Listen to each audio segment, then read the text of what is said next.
And it says we are live. We are live today. What is happening, YouTube family? Let me knock down these notifications. 1 second, y'all. Let me get my tablet set. 1 second, y'all. Let me get my. Okay, there we go. There we go. There we go.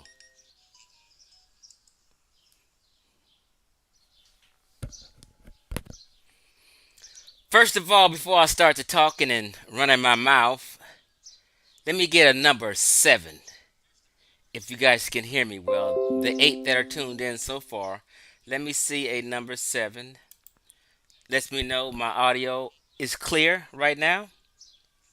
What's up, Aku? In the building, I see the 7s. I see the 7s. Thank you, family. Thank you. Oh, my homegirl, Empire Esquire. We missing you right now, right? They've been going over this little trial lately, but I don't want to talk about that today. Jalen, I really, really, really appreciate the donation. Thank you. Um, Let me do this and pin my Cash App up here before I get started, because people are welcome to Cash App me, because Super Chat takes a little, like 30%, which is fine though. But let me put my Cash App up here.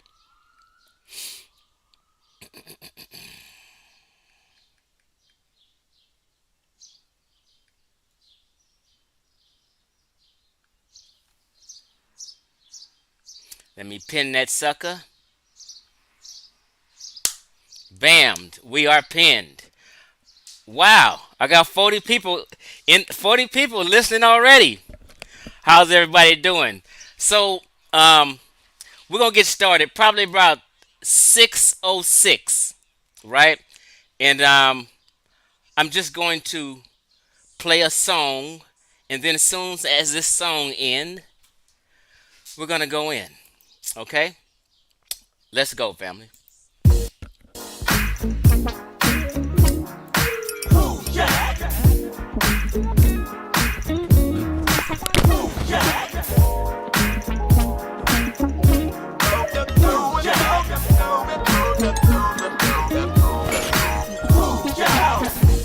Been in the game for quite some time,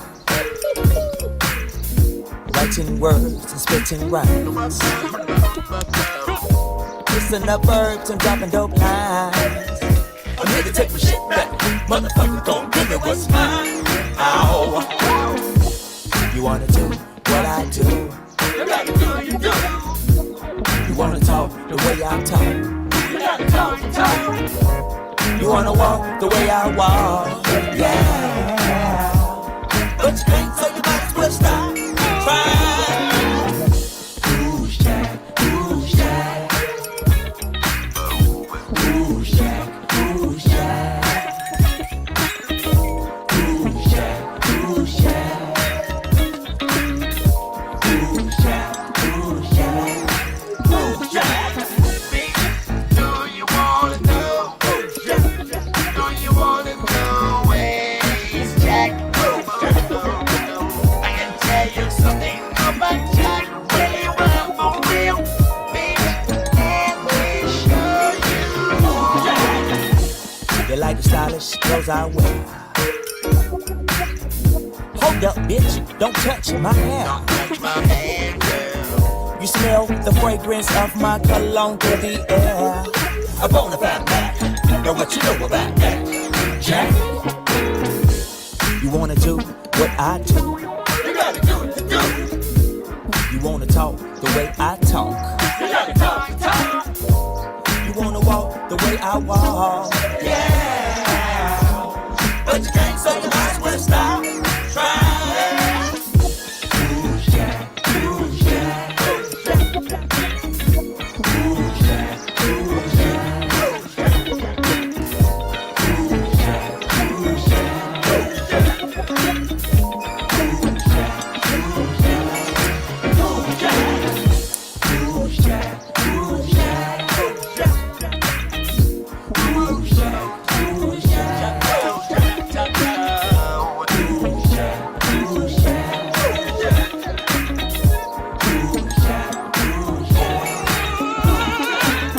Hold up now, you must think you slick. You talking about that, but that ain't this. You think that you're magic, hocus pocus with all your tricks. Wanna impress me, bitch? Drown a fish. You be chill. You wanna do what I do. You gotta do what you do. You wanna talk the way I talk. You gotta talk. You wanna walk the way I walk. Yeah. But you can't, so you might as well stop. Try.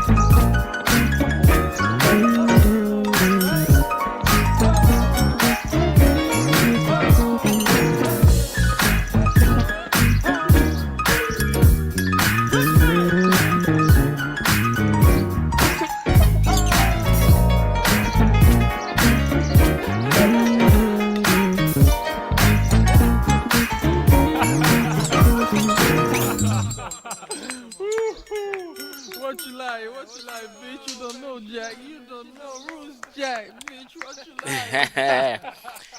We back at it now. Check this out, family. That's my song right there. It's called "Who's Jack" by underground artist named Mo Fack.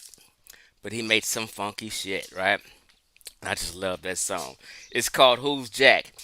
You know, I'm a funk baby, born in 1969, December 1969. So I just grew up on the funk.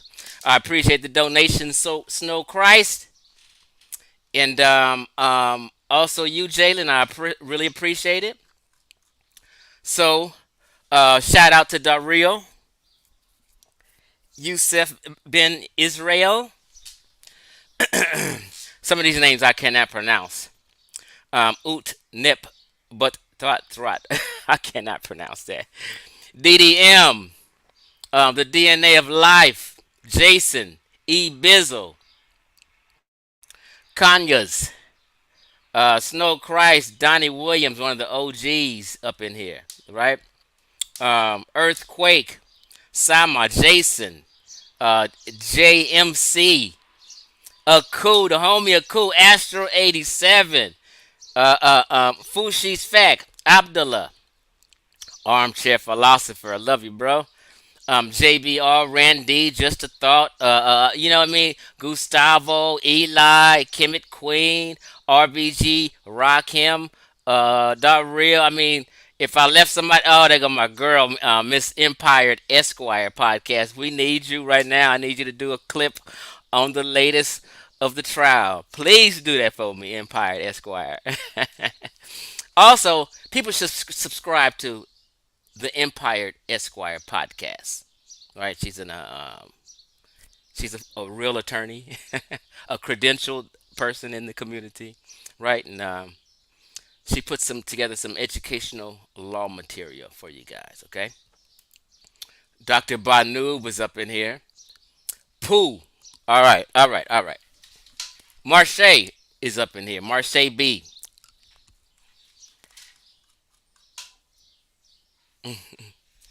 So, as I do this live stream, I wanted to delay it, but I said, you know what? I've planned to do this for the last 5 days. I planned this in advance, and I said I'm going to do it at 6 o'clock.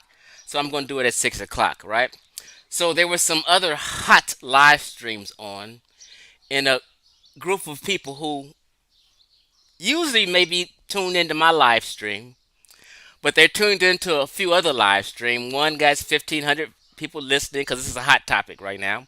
The other one got 300 people. So I would have some of them listeners if they wasn't live. So I wanted to kind of wait for them to finish, but that's okay.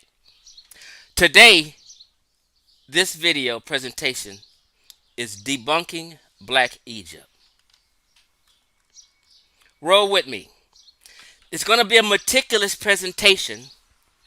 So I'm going to let you know now that we will probably be here at least 2.5 hours. It's a deep and vast subject that I have to touch on different topics and lead up to different things for total understanding, right? I have to talk about DNA, genetics, history, archaeology, you know what I mean? Different things to clue you in to where I'm coming from and to make my point and drive it home. Today, I'm not giving you any opinions, not something I think. I am for sure, and we're in class tonight, like the good book says, like the Bible says, prove all things. So today I will be proving every claim I make. Every point I speak of, I will show you, excuse me, I will show the source and go over it. I would love for someone who's in opposition to non-black Egypt to try me.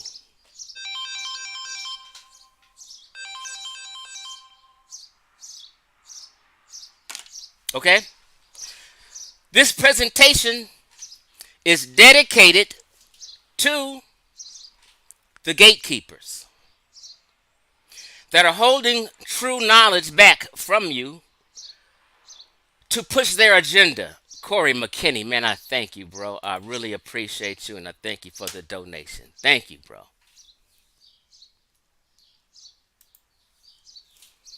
This presentation is dedicated to, and I would like an answer and response from the people I'm dedicating it to ASCAC, supposedly a scholarly organization. I've recently called it a cult, because the people and the elders that make up ASCAC seem to be disingenuous. This is dedicated to ASCAC. This is also dedicated to Sonnetter Studios and his stable of so-called teachers, scholars, whatever title or name they go by. Specifically, Brother Jabari, which I have no beef with, but I'm dedicating this to Brother Jabari, Brother Reggie, Sonnetter, anyone in his camp, and the entire community of ASCAC. I would like a response. So, let me just get into, this is just my opening. So, before anyone completely watches this video, excuse me, I would like people to completely watch this presentation. This is for people who are not tuned in right now. Please do not comment or get in your feelings or be reactionary and just start typing and going crazy and losing your mind because your belief got debunked until you complete this entire video. Because I may be making points in the first 30 minutes, but you may miss the next hour of points and the next hour after that of points I'm making. And you're being reactionary and just commenting because you're in your feelings. I'm asking anyone after watching this video, if they disagree, to challenge me on it. Play my video and debunk every point I made. You won't be able to do that, because I'm not spewing any nonsense and not spewing any opinions. This is straight facts, sources, and a great deal of common sense and logic that you're going to have to apply. Okay? Okay. First, let me start off with this. Let me start off with my claims. Ancient Egypt was never ever, from dynasty 0 to the last dynasty, never ever a negroid people, country, community, tribe, or nation. They were not a black nation, not a negroid nation, an Africoid nation, whatever. Let me knock down these pop-ups. You want to call it. I know people have a problem with the word negroid, but I'm speaking from forensic science point of view, physical anthropology. And when I say negroid, I'm going to show you who I'm talking about. People know who I'm talking about when I say negroid. Negroids and black folk are people in. Let me just show this real quick.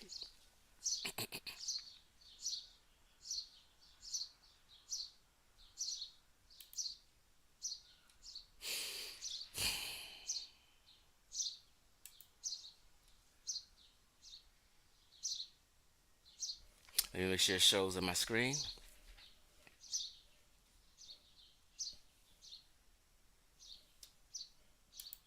Hold on. Okay, here we go.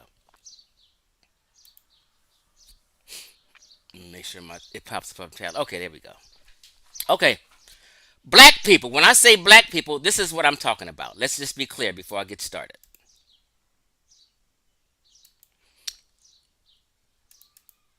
This may be a little slow. I have so many windows open. Um,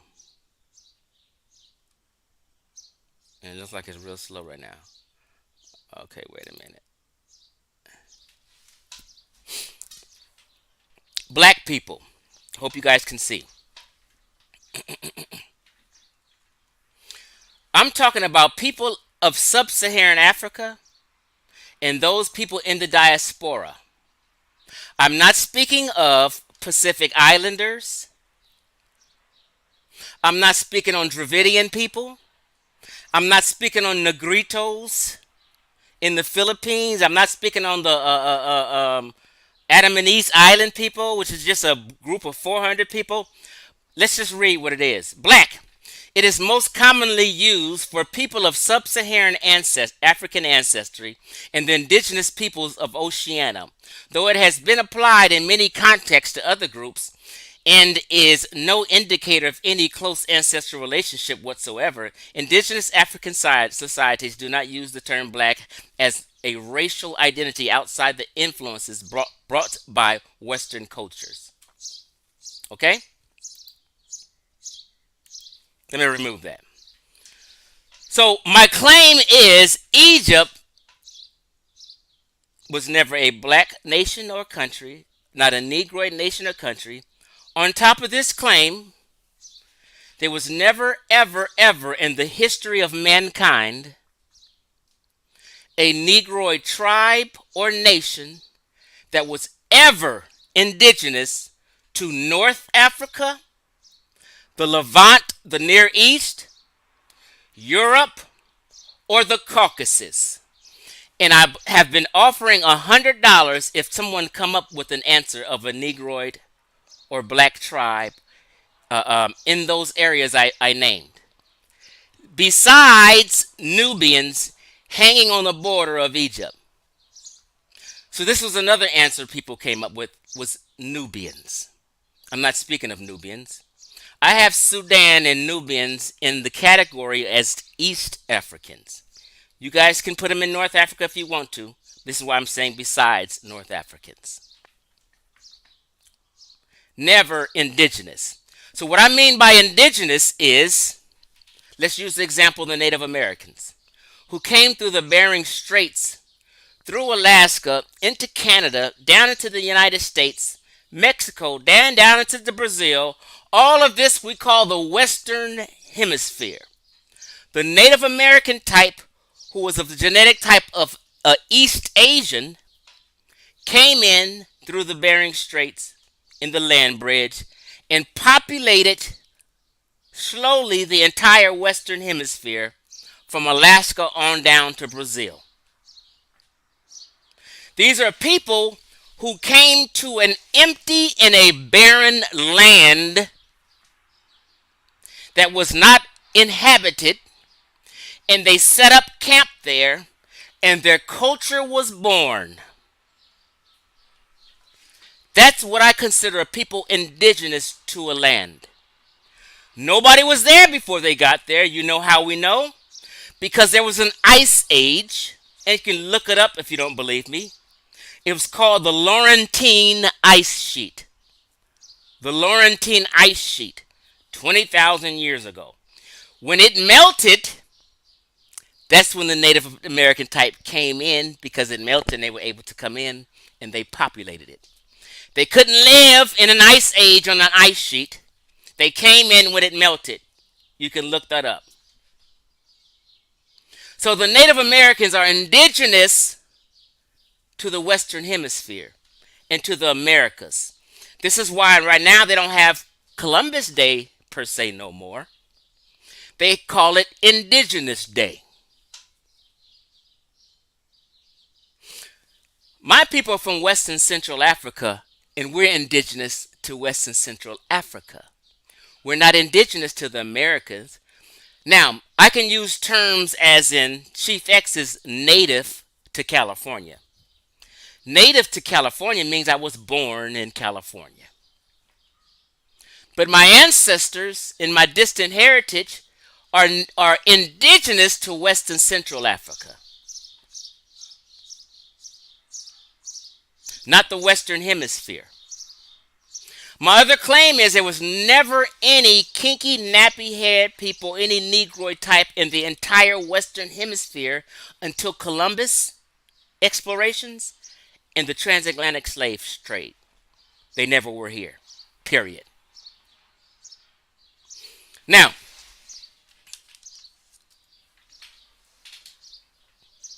what is a negroid, Chief X? Let me share my screen.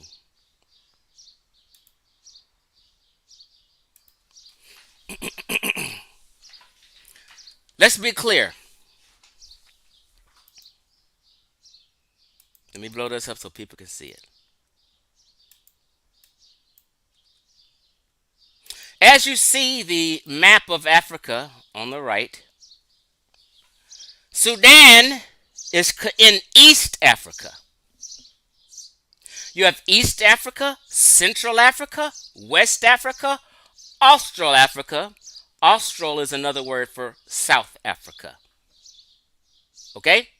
Then you have North Africa above it, which no Negroid has ever been indigenous to. So Africa has the most genetic diversity, and that's why, because you have other type of people on the continent. So most of the time when Black Americans or African Americans hear the word African, all they can think of in their mind is a nappy, kinky-haired person. A lot of people didn't know North Africa was never, ever Black Africa. Understand this. Never, ever. Them people in North Africa today have been there at least 30,000 years. So they're indigenous to North Africa. The Native Americans have only been in the Western Hemisphere for 15,000 years, and they're indigenous. So if North Africans been there 30,000 years, God damn it, they can be indigenous too. You have different types of Africans. Now, let's do this. List of tribes. Hope you all can see. In alphabetical order, I can go through here and name 100 or more, hundreds of Negroid, Sub-Saharan African tribes or nations. They're right here listed in alphabetical order, list of tribes. From A to Z, as you see. We can go on and on and on and on and keep scrolling on. Look how many tribes we can name. On and on and on and on and on, and we can just keep going on forever and ever and ever and ever. All these tribes, Sina, Singa, Singware, Seer, Shai, Shamba. We can go on and on. The Shilluk. Songhai, we can keep going on and on. The Mandinka, Mano, Margie. We can keep going on and on and on. Just follow my logic for a minute. Until what?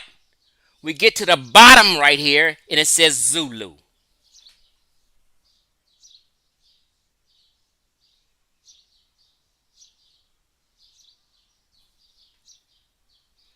And there's people of the Zulu tribe. Negroids, black folk of Sub-Saharan Africa. These type of people were never, ever, ever, ever in North Africa or indigenous to North Africa, the Levant, the Near East, Europe, or the Caucasus. These are what you call tropical Africans. I am a tropical African. Most people listening to me are tropical Africans. What do you mean, Chief X? Let's just do this.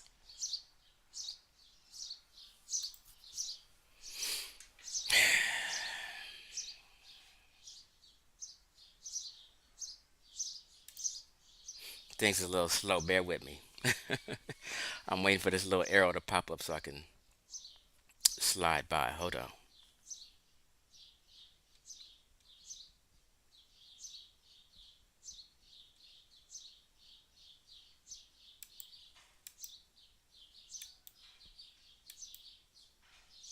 Hope I see it. Hold on.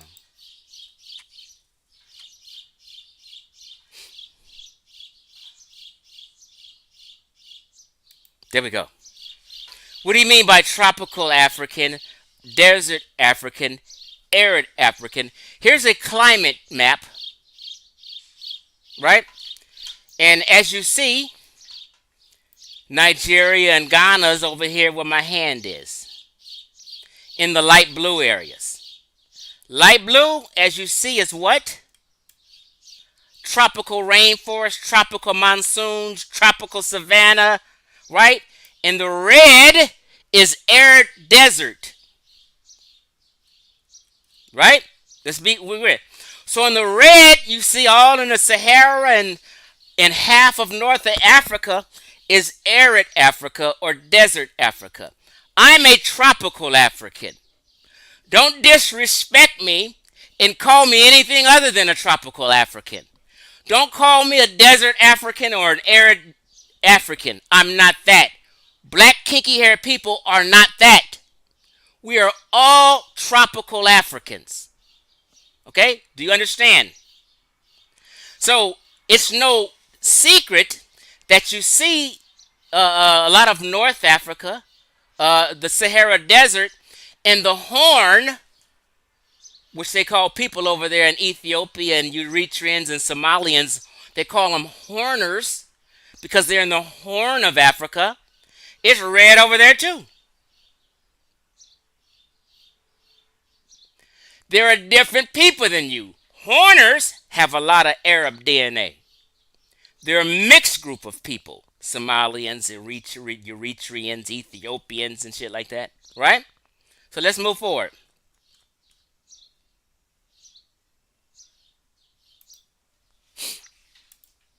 All right. So the Zulu, as you see here, are tropical Africans. Let's move forward. I'm leading up to things, so you guys just have to bear with me, right? This is just not no fly-by-night presentation. Okay? So you've seen the list of tribes from A to Z. Guess what? I can name hundreds of them. I showed you them.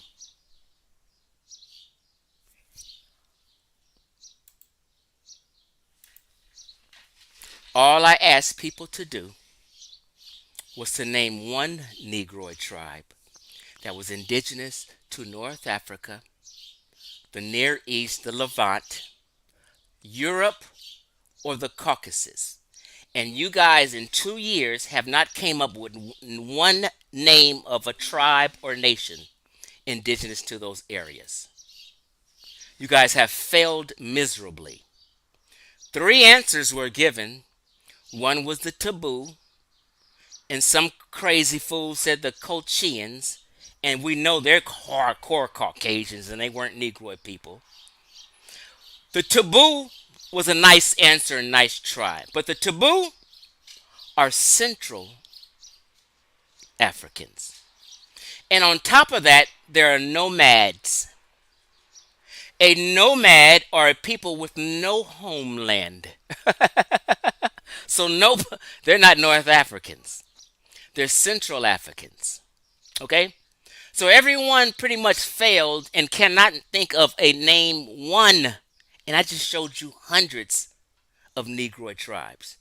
But you can't name one outside of Sub-Saharan Africa that was indigenous? You guys have failed miserably. Let's move forward.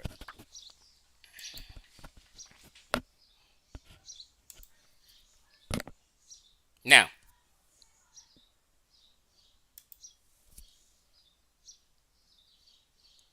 if you click on West African tribes, hold on one second. Yeah, here we go. These are West African tribes. Not tribes. West African countries: Mauritania, Mali, Niger, Burkina Faso, Senegal, Ghana, Liberia, Sierra Leone, you know what I mean? Ghana, Togo, Benin, right?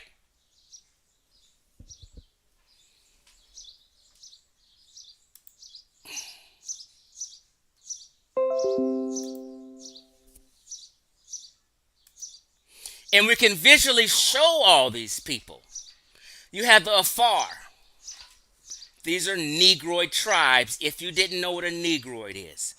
You have the Ani, the Baka, the Balumbe, the Bana, the Baribeg. I may be screwing up these names. I'm just showing you these tribes in visual pictures of how they dress and how they look. We're being clear today. Bemba, Bench, Borugu, Chokwe, Chaga, Kubal. All these are Negroids or black folk.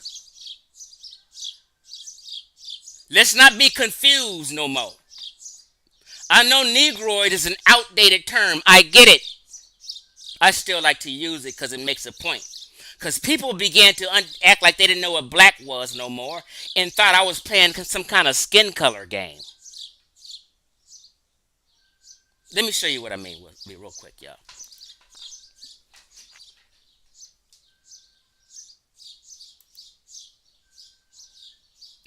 Let's do this real quick.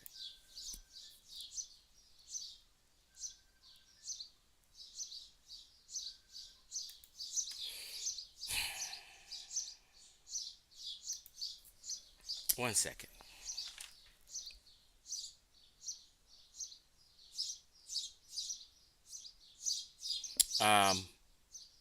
You know what? I'm gonna get to that. I'll get to that later.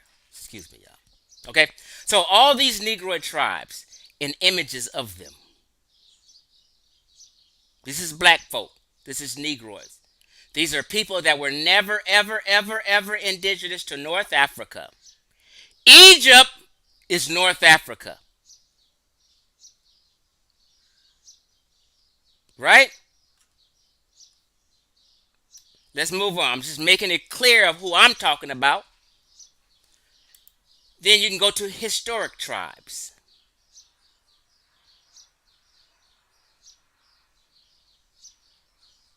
All these pictures is images. We're going to be clear today. All these tribes you can name in Sub-Saharan Africa, but you can't name one outside of Sub-Saharan Africa. You can't name one outside of Sub-Saharan Africa because you wasn't fucking there. Excuse my French. Right?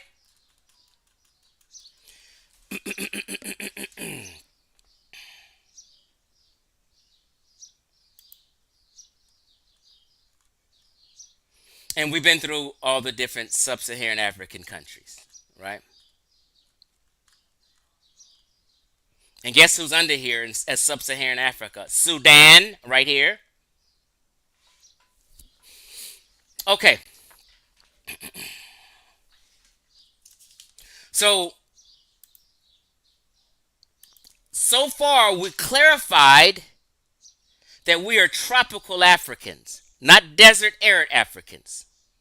So far we clarified we can name and list and prove a bunch of negroid tribes, hundreds of them, all through sub-Saharan Africa. So far, we understand that we cannot name any negroid tribes outside of sub-Saharan Africa that's indigenous. We've made those points clear so far. Now, let me share my screen again. Egypt, ancient Egypt, North Africa, the Levant, Greece, Rome, these are Mediterranean countries and Mediterranean people. I had to make this Mediterranean argument. Listen to me. Black Americans know for certain that they're not Mediterranean people. This is why I had to use a Mediterranean argument. And people had a fit.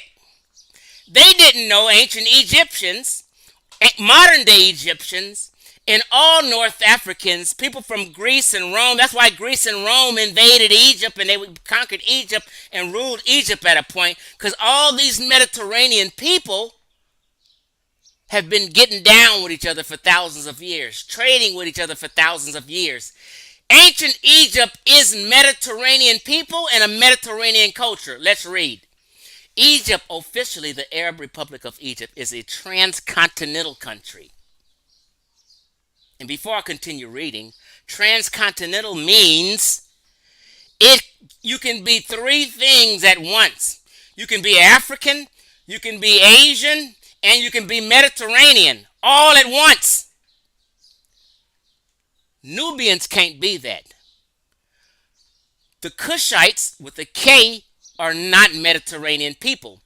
They never did business in the Mediterranean and trade. They weren't seafaring people. Egyptians were. And they were the preeminent force in the Mediterranean. Listen. Egypt is a transcontinental country spanning the northeast corner of Africa, southwest corner of Asia, via the land bridge formed by the Sinai Peninsula. It is the world's only contiguous, it says, Euraphrasian nation, meaning it's partly European, it's partly Asian, it's partly African. It's a transcontinental country. It's three things at once. So black Americans were getting mad because we were calling North Africans and Egyptians Caucasoids. That's just what they are. An Arab in forensic science and in physical anthropology are considered Caucasoid. Berbers, who make up the Maghreb all the way from Morocco up to the west of Egypt, are called Berbers, or the Amazigh people. They're Caucasoid. We're not Caucasoid. We're Negroids. Let's go. Most of Egypt's territory, the kilometers, lies within the Nile Valley. Egypt is what? Egypt is a Mediterranean country. It's okay, people. I didn't make that up. It's a fact. Egypt is a Mediterranean country.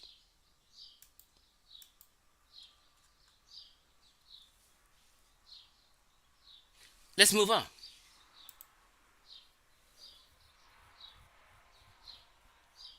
The fact that I got to go through all this to prove it is crazy in itself. Right? Egypt, it says right here, Egypt, officially they call it today the Arab Republic of Egypt, is a what? Transcontinental country.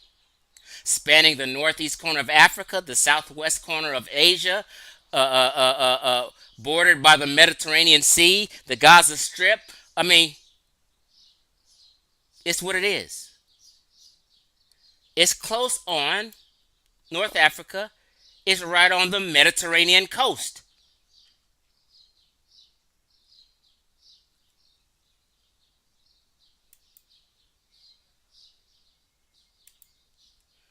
So you have these questions, and I'm doing all this to lead up to it. We're about to get deep into this in a minute.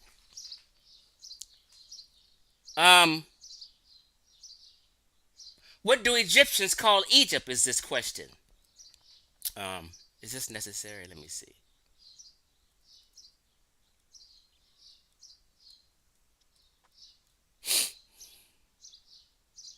Basically, this article is about it's both in Africa and Asia. Okay, let's move forward. Just to be sure, they have a list of Mediterranean countries.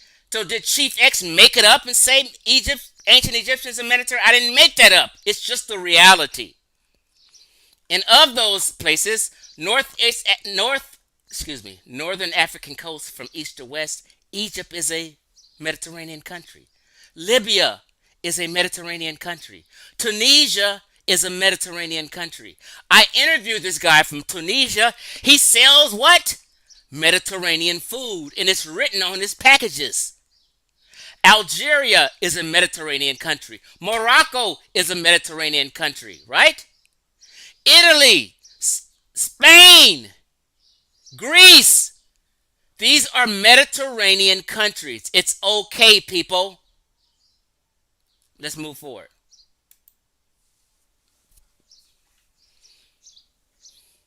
It's telling you here four southern Mediterranean countries. Let's just blow this up and we're going to move forward from this.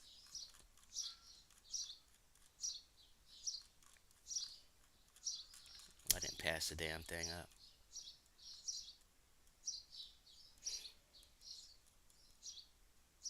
Okay, there we go. Four Mediterranean countries: Egypt, Israel, Syria, Libya. Right? I'm not just making this up. And then you go on, it'll tell you the top 10 Mediterranean regions. Countries in the Mediterranean region. Number one is Egypt, right here on the left. Number one. Number two is Greece. Three is Israel. They got Egypt number one. Let's move forward. So all these people mad that I said ancient Egyptians were Mediterranean people, don't be mad. It's the truth. All right. Here we go right here. It says, what about Egypt? Let me just blow this up so we can see it.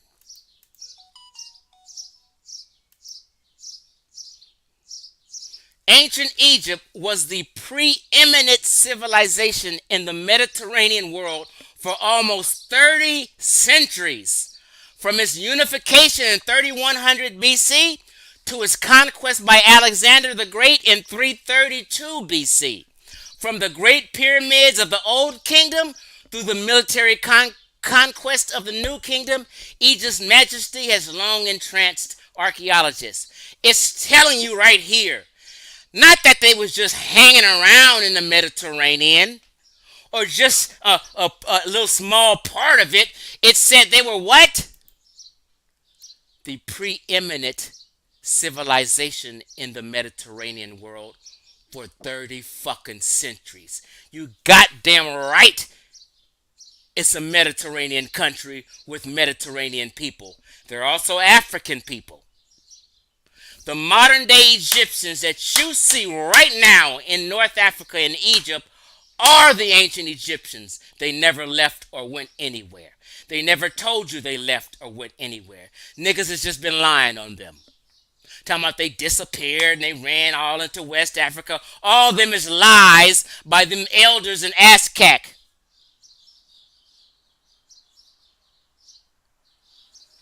They was running the Mediterranean for 30 goddamn centuries. Of course they're Mediterranean.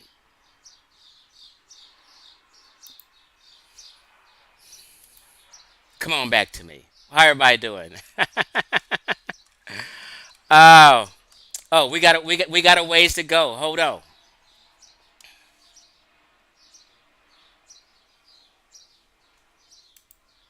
Cool. Let them know they've been there for 30,000 years. Mediterranean people are Caucasoids. It is what it is.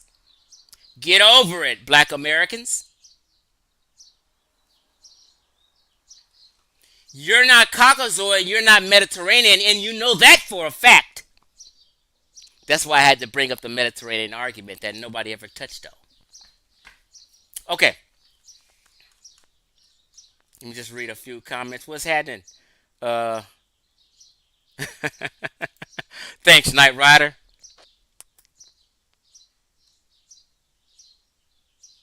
So when I say Caucasoid, let me clear it up.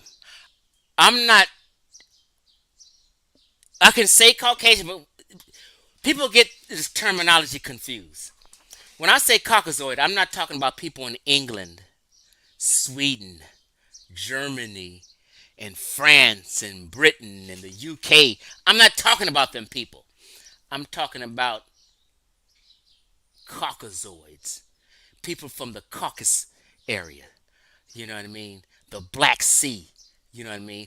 I'm talking about North Africa. I'm talking about Arabs and Berbers. These are the people I'm talking about. Let them know, Egyptologist 7. All right. So where was I at? Okay. So we've clarified that this Mediterranean, no one can dispute that.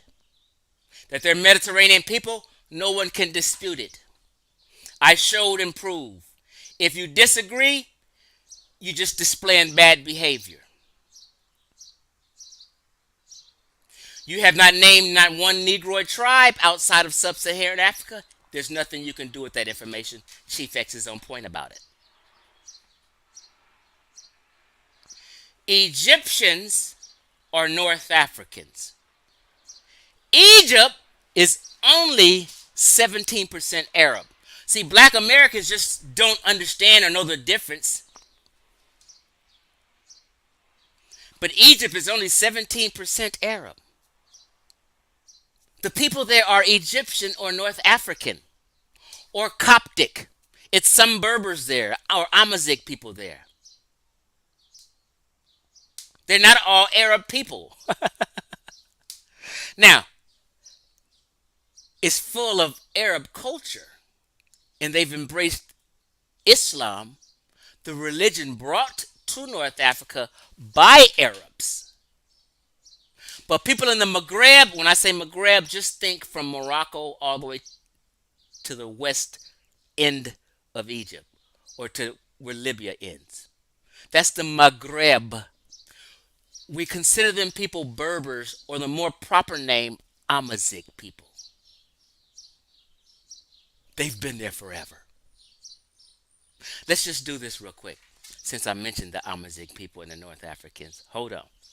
Let me just go here real quick.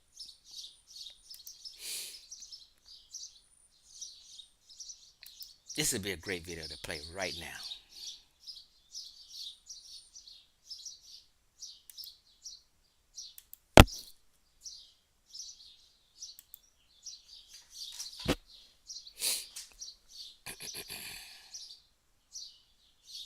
All right. The country of Morocco is incredibly diverse. For example, when you go up into the northern regions of the country, people typically have high levels of Mediterranean DNA. And when you go down towards the south, people typically have high levels of Sub-Saharan African related admixture. You know, what's really interesting about the Moroccan genome, guys, is that they're like a combination of this indigenous North African core that is infused with this Mediterranean element. We are going to look at the Moroccan genome through a variety of different time periods to understand who these people are from a genetic perspective. Over here, I've got a Stone Age DNA breakdown of the average Moroccan genome. And interestingly, what we see is that around 30% of their DNA is Ibero-Mauritian related. Now guys, the Ibero-Mauritians were one of the first people to inhabit North Africa, and they contribute substantially to all North African genomes. It's found in the Moroccans, it's found in the Algerians, it's found in the Tunisians, but interestingly, the cutoff mark seems to be Libya. We don't really detect this Ibero-Mauritian component in high frequencies anywhere outside of North Africa. And this is why, guys, the North Africans, from a genetic perspective, are a unique population. When we look at a PCA chart, which is a principal component analysis chart, it tells us roughly how similar populations are to one another. The North Africans form their own unique cluster. But if we look closely at this breakdown over here, we can actually see that around 30% of their DNA is Anatolian Neolithic farmer related. And that's because, guys, close to 5,000 years ago, there was yet another... Pause. Like, when you hear Anatolia, think Turkey. Just for people who just don't know. When you hear Anatolia, just think Turkey. Migration.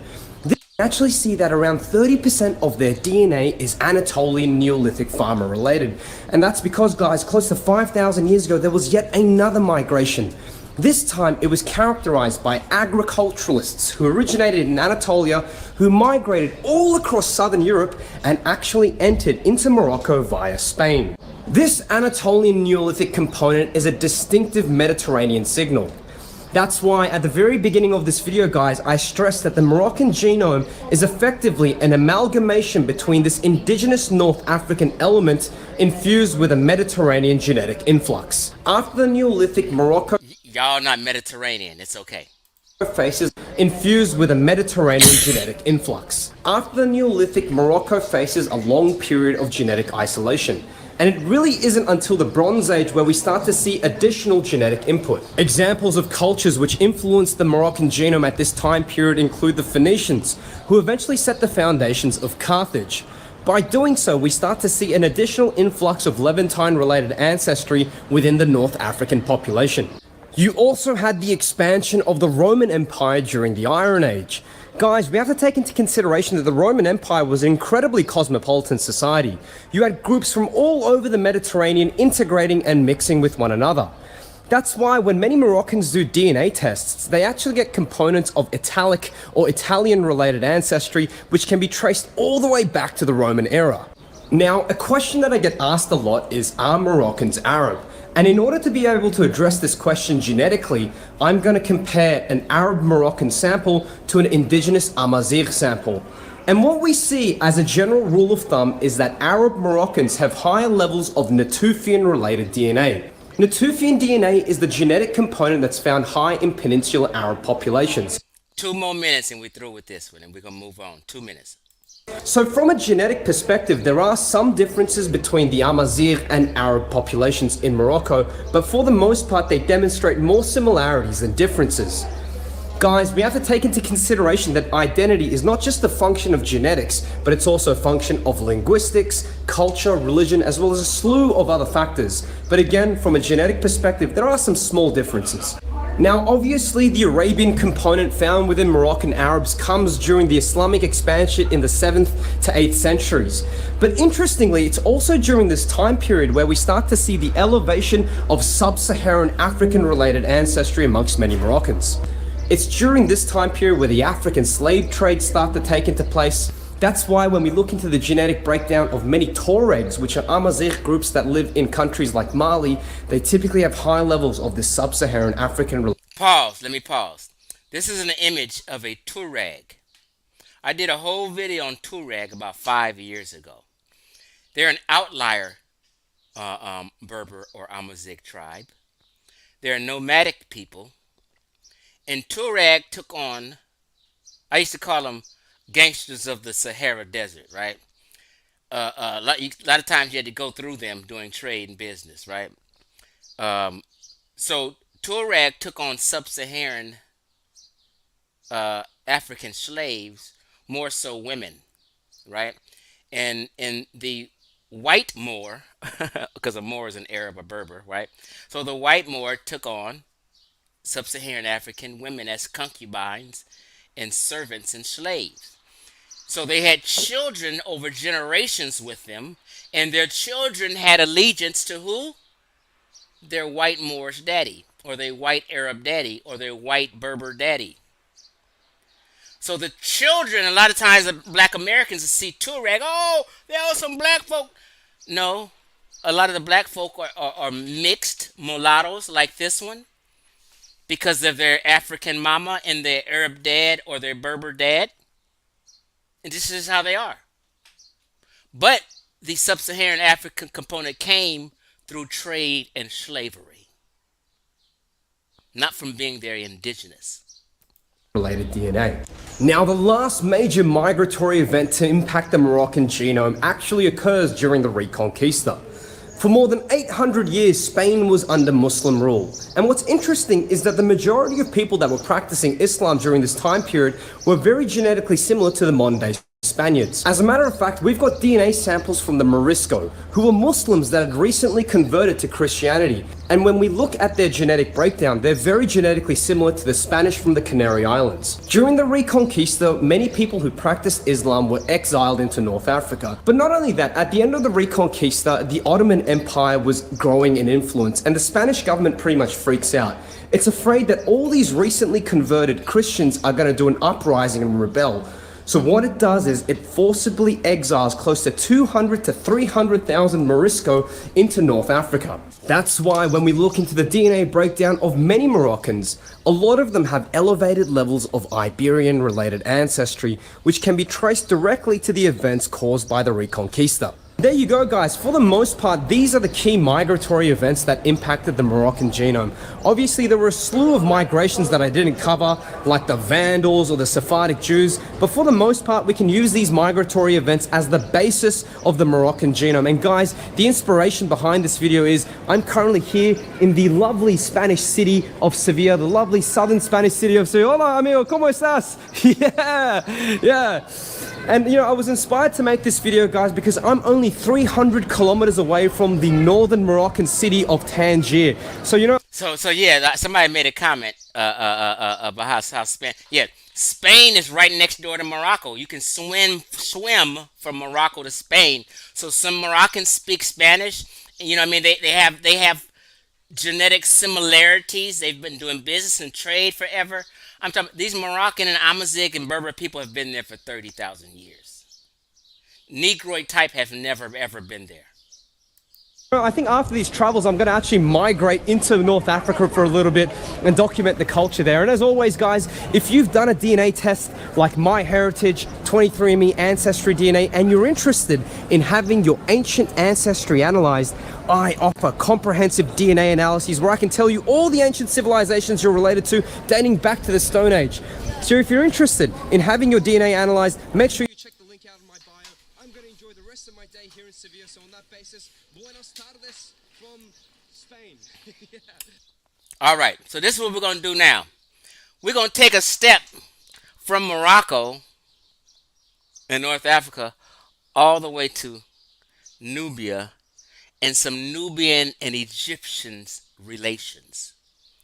Nubians, in my opinion, or I like to more so say the Kushites with a K, because Kush, the Kushites with a K, was the first Sub-Saharan African nation state, the Kushite Empire. So let's go on over there from Morocco and deal with some of these. So this is what I want to show.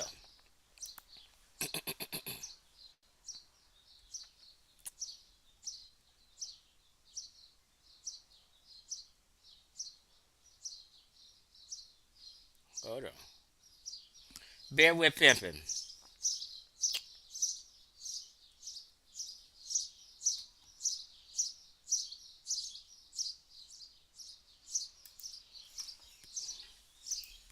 Hold on, y'all. Hold on.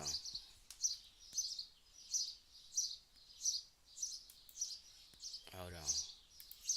Let me remove it. Let me find it before I put my stuff all up on the screen real quick.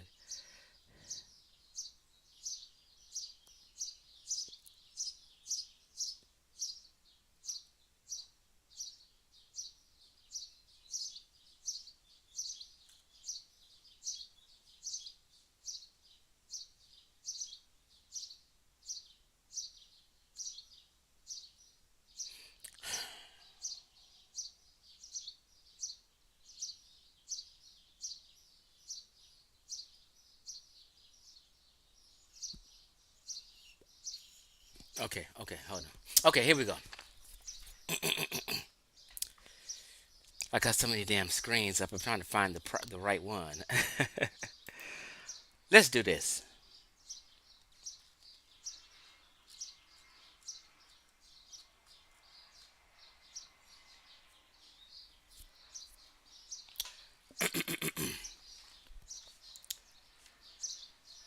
Let me just say this before I go. I have to prep you guys right here. Egypt had enemies Nubia or Kushites was one of them. They were considered foreigners, right? So let me just go ahead and go here real quick. Let me find the proper one.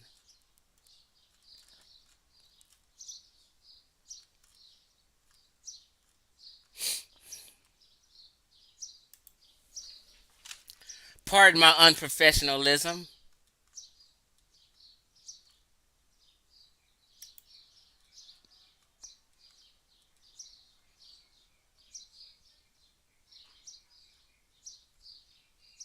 But this is very important.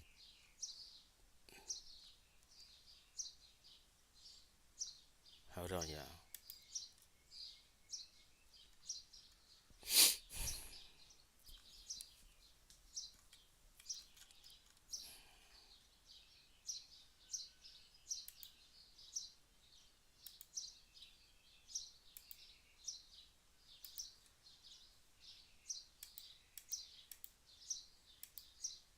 Okay, here we go. I found it. I found it.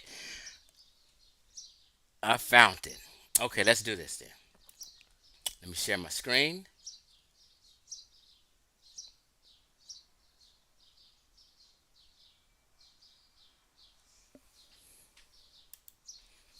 And there we go. Let me see if it pops up on my tablet. Okay, there we go. This is in the tomb of Hui. It's a procession and a parade. And what I'm going to show here is Nubians, as you see right here. These are Nubians, right? And what's wrapped around their neck in this white cloth that's stringed down is a rope because they're bound. They are slaves. Now, Afrocentrics never taught this way, so let me be the first to inform you. They're slaves in a procession, giving honor to Egyptians. Because Nubia and the Kushites were what you call a tributary state, meaning they had to pay tribute to a superior nation, which was their neighbor, the ancient Egyptians. Now, these Nubians in the procession, as you see, tied down, roped up, here they are on a boat, right here on the left, with a rope on their neck, being traveling as captives, right, with a rope on their neck, right? I'm just going to explain this parade right here, right? So you have Egyptians, Nubians right here, and they have them always black and brown with short hair, and for artistic purposes, they do this distinction between black and brown.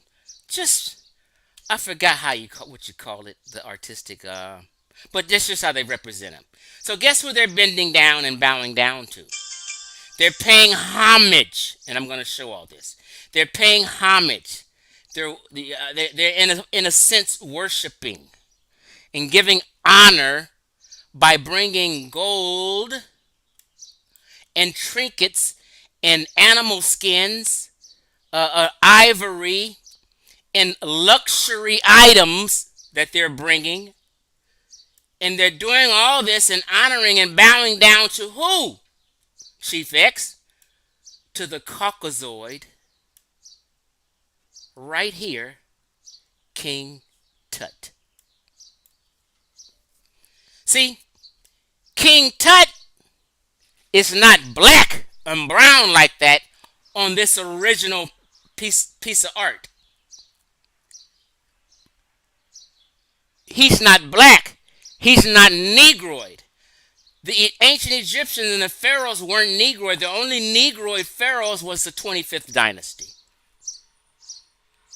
So this Caucasoid is being honored and worshipped by who? Oops. By who?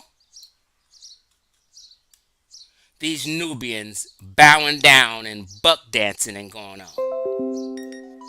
And what are they bringing him? They bringing him slaves, food, gold.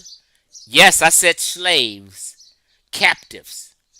And sometimes they may be used as concubines or what have you. Right? So why are you calling King Tut Caucasoid, Chief X? There we go right there. So people show you just portions of this parade, but they don't show you the whole, can I say mural? And who these Nubians are honoring. Afrocentrics won't tell you they're giving honor and paying homage and that they're a tributary state. Chief X will. These are Nubians. These are Nubians. They'll have the gold loop earring in their ear right here. Gold loop earring, that's how you know. So let's move on from this and let's just go and break it down. Chief X, you said they're what? I said they're a tributary state paying honor to a superior state. Prove that shit, Chief. Okay, let's go.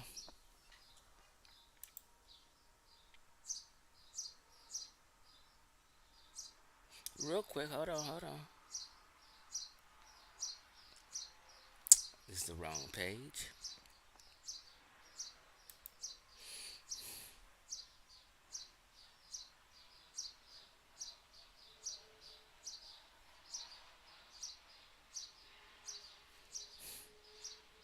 That's the wrong page. Hold on.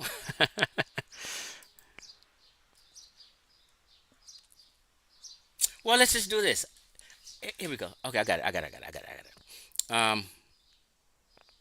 Okay, here we go. What is a tributary state? And yes, they were paying tribute. Let's go. A tributary state is what? A tributary state is a pre-modern, those are pre-modern times, is a pre-modern state in a particular type of subordinate relationship. What? In a subordinate relationship to what? To a more powerful state which involved sending of regular tokens of submission or tribute to the superior state. This token often took the form of substantial transfer of wealth, such as the delivery of gold, which you've seen them doing, produce, or what? Slaves. Let me blow it up so you guys can see. I don't want anybody confused of what a tributary state was and what Nubia was to ancient Egyptians. It's a tributary state. A tributary state is a pre-modern state in a particular type of subordinate relationship to a more powerful state which involved the sending of irregular tokens of submission or tribute to the superior power, which was the Egyptians.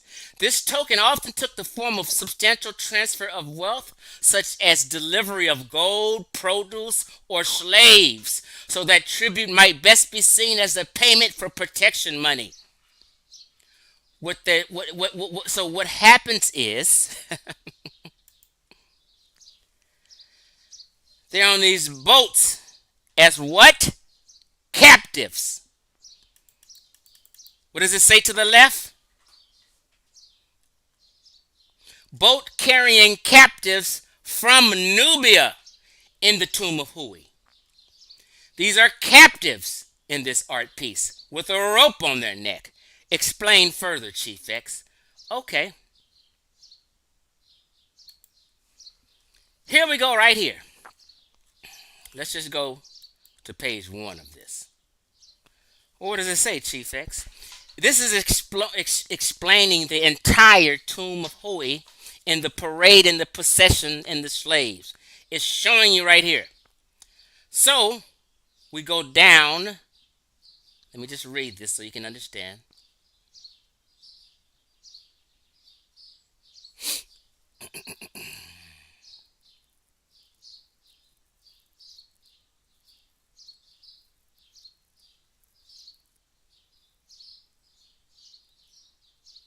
Okay, here we go.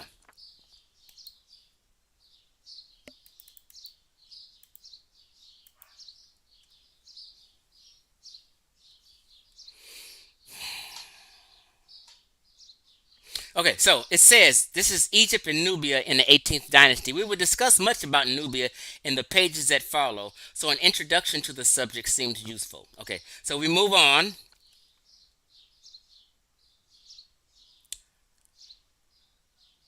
It says right here Nubia had a very important place in the economy of what? The imperial Egypt.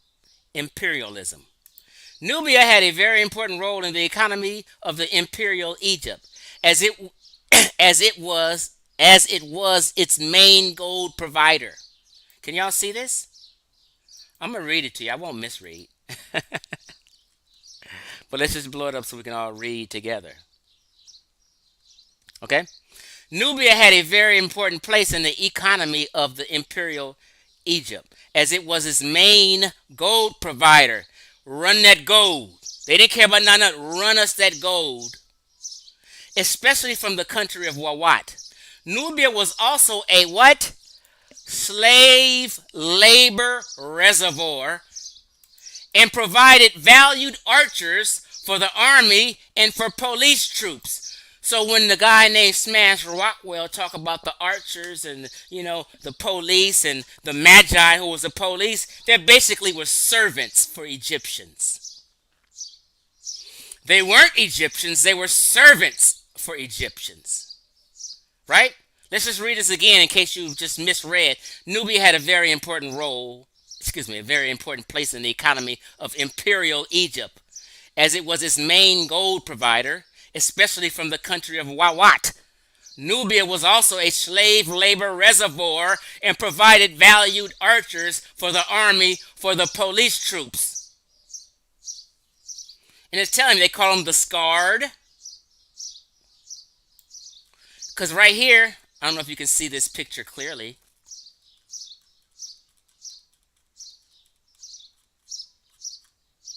Well, I'll get back to that. The scarred, braid carriers, those who dress in skins, the Nehisiu, the face burned, curly hair, because they considered their face to be burnt and they had curly hair. The ancient Egyptians and North Africans weren't considered curly hair in that sense. Right? If the Nubian elites are subservient to Egypt, this is not the case with the tribes that inhabited these regions, which rebelled regularly against colonial rule of Egypt and endangered its supply of precious metals. Egypt must therefore put down these revolts by police or military expeditions. The prisoners taken at that time or during raids were sent as slave labor to work in Egypt. This is why I showed you King Tut. And these are his slippers. Guess what's on the bottom of King Tut's slippers? King Tut was the Caucasian I showed you that the Nubians were honoring and worshiping the procession in the parade. Remember? That King Tut Caucasoid had these Nubians on the bottom of his shoe. He was stepping on them. Didn't give a fuck about them. All he cared about was them running them trinkets and paying tribute so he can stay up off you. If you don't run that gold, we're going to fuck you up. Because they was leading military expeditions all into the black land, which is Nubia. And he had these black folk on the bottom of his shoe. Y'all can't see?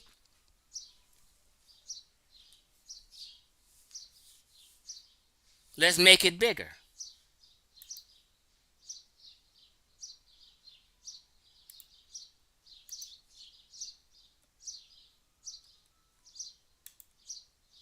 Oops.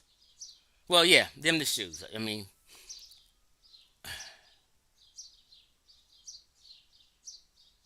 okay, there we go.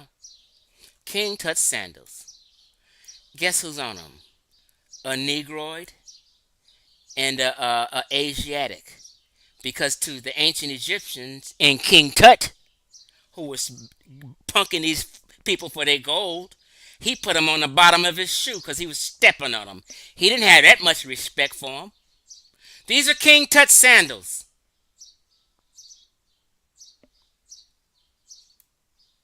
with Nubians on the bottom of them getting stepped on. Okay, so let's move forward.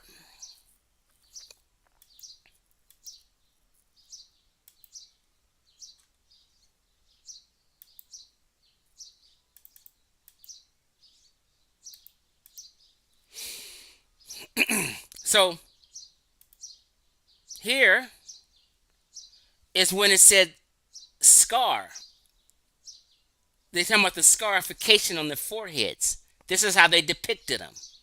You know the Dinka have scarification on their foreheads. Ancient Egyptians didn't have no scarification.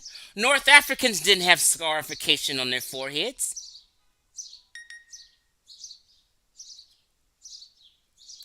Huh? Well, let's see some of the scarification. Hold on. Let's just see. Let's do this.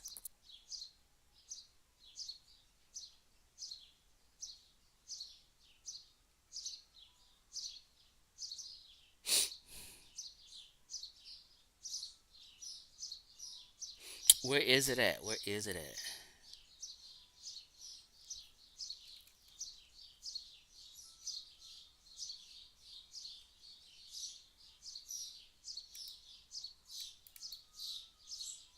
There we go.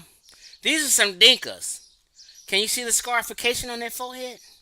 These are Dinkas up out here butt naked. But y'all want to front, black Americans want to front and act like these are the ancient Egyptians. No. These are who they had captive at times, doing that slave labor. You can see the scarification on their foreheads. Okay, let's move forward.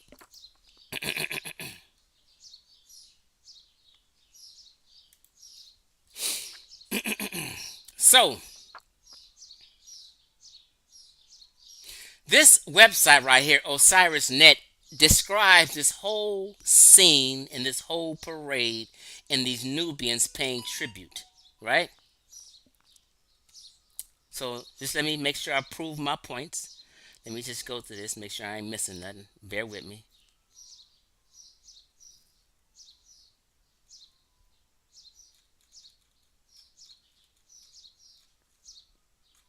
Okay, I didn't miss nothing there. Let me go to page 2, 3. Here we go right here. It's telling you. Let me blow it up so everybody can see. Like I told you, what is it? It's a tribute scene. I didn't make that up.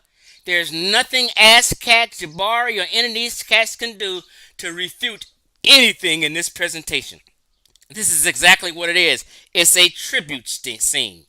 Because they were a tributary state giving honor to the Egyptians.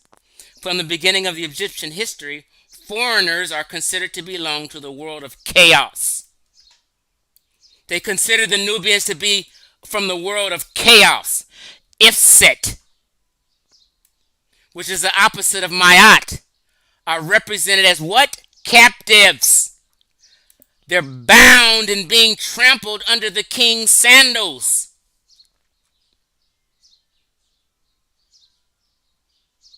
During the 18th dynasty, Egypt dominates international trade, and in some private Theban tombs, let me just go on. They show, they show the presentation of tribute to who? King Tut, King Tutankhamun. By dignitaries of foreign countries, often accompanied by who? Their children, raw materials, manufactured goods, and animals.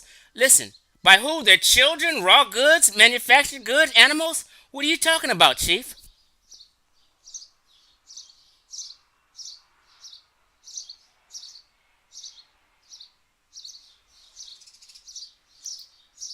This is what I'm talking about. Let's be clear.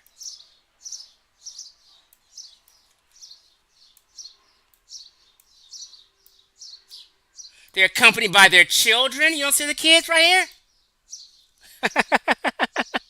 The mama with her titty out? What does they say? Animals? You don't see these animals and cows? You don't see these trinkets and stuff?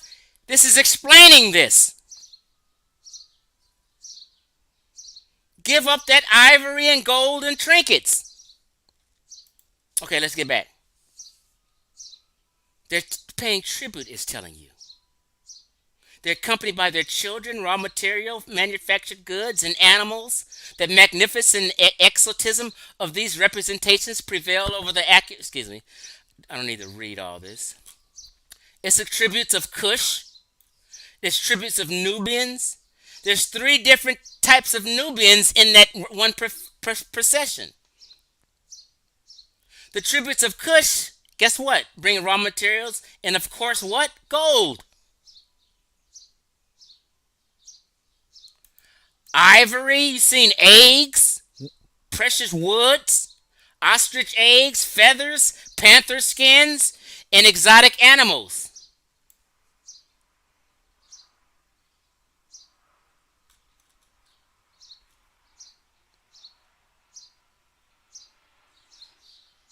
So let's be clear before I move on from this, that these Nubians, you need to know, oh, god damn.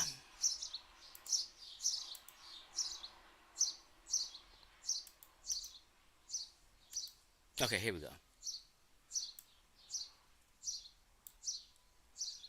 These Nubians, we in church, they having praise and worship. These black folk, these Nubians, who are they bowing down and paying tribute and bringing gold to and worshiping? Who?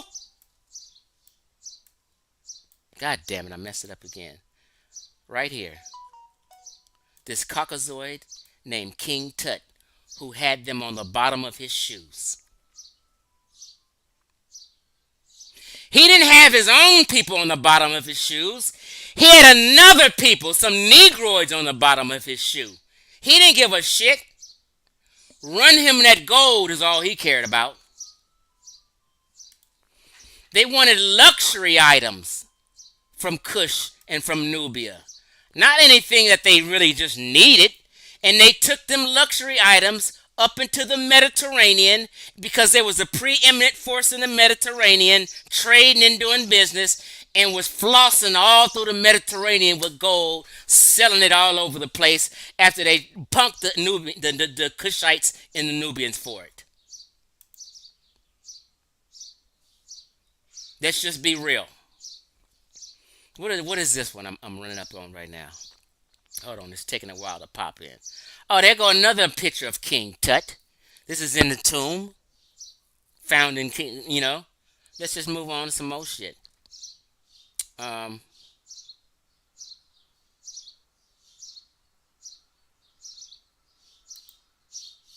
Like, for instance, I keep telling people that ancient Egypt, in the Nile Valley, the Nile River, had cataracts. From the first cataract all the way down to the sixth cataract, where Nubians and Kushites weren't able to sail up and down freely. They couldn't sail through cataracts.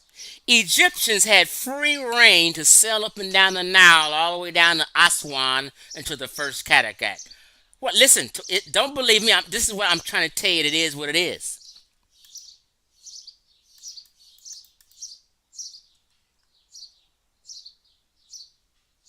Why is this thing in my way?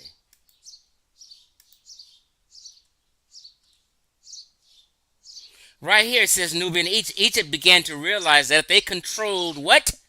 If they controlled Nubia's resources, they would be able to trade for even more goods from other countries.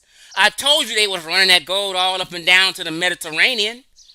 Nubians wasn't running to no Mediterranean. They weren't seafaring people. They had cataracts. I'll show you what a cataract is. For that reason, Egypt conquered Nubia for a short time during the Middle Kingdom and again during the New Kingdom. The Nubians had to pay tribute to the pharaoh. You read it. Did I make it up? Why is this damn thing in my way?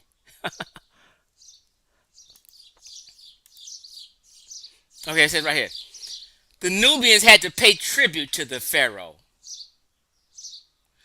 One year's tribute to Thutmose included hundreds of pounds of gold, cattle, slaves, ivory, and ostrich feathers from Nubia.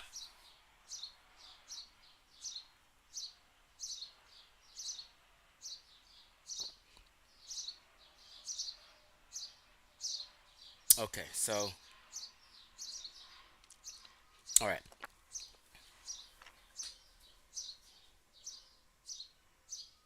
Nubia received very little rainfall and depended on the Nile's river annual floods in order to farm. The Nubians farmed a narrow strip of farmland along the Nile and generated a surplus of food, but not as much as Egypt.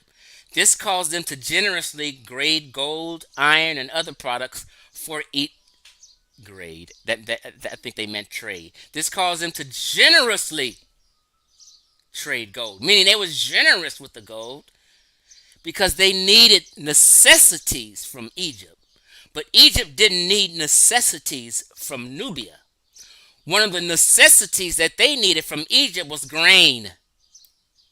This caused them to generously trade gold, iron, and other products for Egypt's grain. The Nile had many cataracts, which we call white water rapids. This made it difficult for them to travel the Nile, so they often had to go on foot through the desert. I keep telling folk the Nubians weren't seafaring people. They had cataracts which blocked them.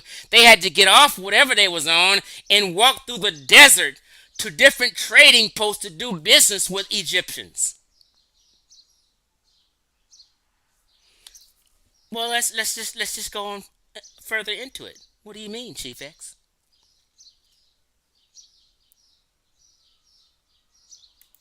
What do you mean, Chief X?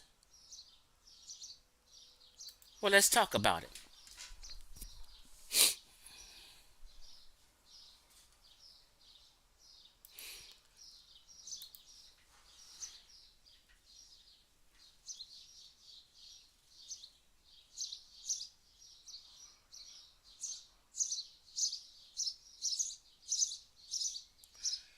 Nile River cataracts. Let's go.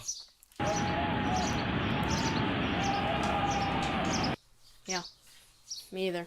How about canoeing? We're going to have a kid teach you for a minute and a half. The kids know this. You grown folk don't even know. Well, you could have done both in the ancient Nile River. The Nile River is the longest river in the world, and it runs through 9 countries. Many people think that the river is only associated with Egypt, but it actually runs through 8 other countries. The Nile is also one of the 4 rivers that runs from south to north. For ancient Egyptians, the river was used to sail up Egypt's coastline to trade and travel. Most of the river was swift-moving and smooth, but there were a few spots that were difficult. Pause. He said most of the river was smooth and sailing. Ancient Egyptians had no problems. To the 4 rivers that runs from south to north. For ancient Egyptians, the river was used to sail up Egypt's coastline to trade and travel. Most of the river was swift-moving and smooth, but there were a few spots that were difficult to navigate.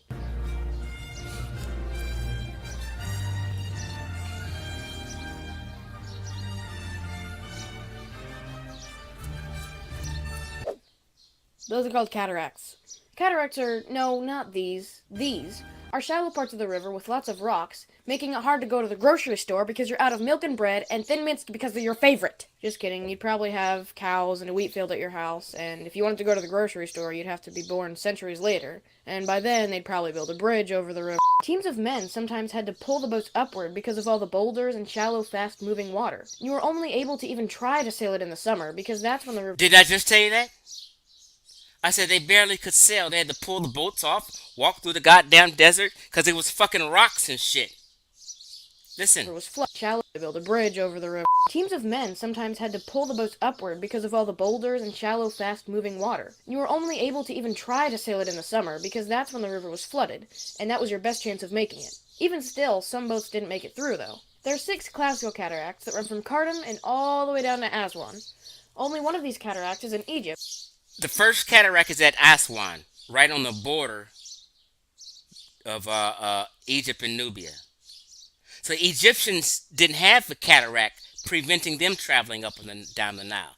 The Nubians did. And the rest are in Sudan and the Great Bend. The Great Bend is where all the cataracts start and are mostly located. Now, the reason the Great Bend and the cataracts even exist is because of something called plate tectonics. In this case, we'll look at tectonic uplift. If you don't know what tectonic uplift is, it's basically when two continental plates come together and cause the land to rise. So, when the Arabian plate and the African plates of the Nile River came together, it made parts of it to rise up to make shallow, rocky areas, thus creating the cataracts. I don't know about you, but aren't you glad you don't have to pretty much risk your life to go to the grocery store or shop for clothes? That wraps up this history lesson thing. I don't know what it's called. I don't know what it's called. This oral presentation for the Nile cataracts. I hope you enjoyed. See you later. Teach, son. Little kid was teaching y'all. Now we're gonna watch the adult tell you the same thing. Egypt is quite unique when it comes to geographic isolation. Now to the north, the Mediterranean, you have the Sahara, and down you have the cataracts. It made the river unnavigable. Tell them again. Cataracts made the river unnavigable. At the north, the Mediterranean, you have the Sahara, and down you have the cataracts. It made the river unnavigable. You cannot navigate, and that's a key for the protection of Egypt at a border city like Aswan. At the border of Aswan, Egypt was protected because because of cataracts, and people were not able to sail up and down and go all up into Egypt. And that's a key for the protection of Egypt at a border city like Aswan. At the southern frontier, you need to protect Egypt, do you? Well, you have the cataract on the Nile, and the Nile was a super highway for the Egyptians. And if you have... He said the Nile was a super highway for who? For the Egyptians. It wasn't a super highway for the Nubians or the Kushites because they had cataracts, and it wasn't just no free sailing up and down. As a have like Aswan. At the southern frontier, you need to protect Egypt, do you? Well, you have the cataract on the Nile, and the Nile was a super highway for the Egyptians. And if you have the cataracts, outcrops of granite, they are going to stop navigation. That's perfect for the ancient Egyptian empire. Case closed. Case closed. Nubians were seafaring. There's no sea. Egyptians were seafaring because they have what? The Mediterranean Sea. Einstein. Let's continue on.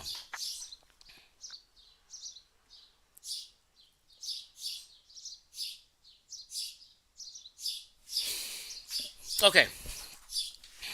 So we've touched on many things here and proved many things here.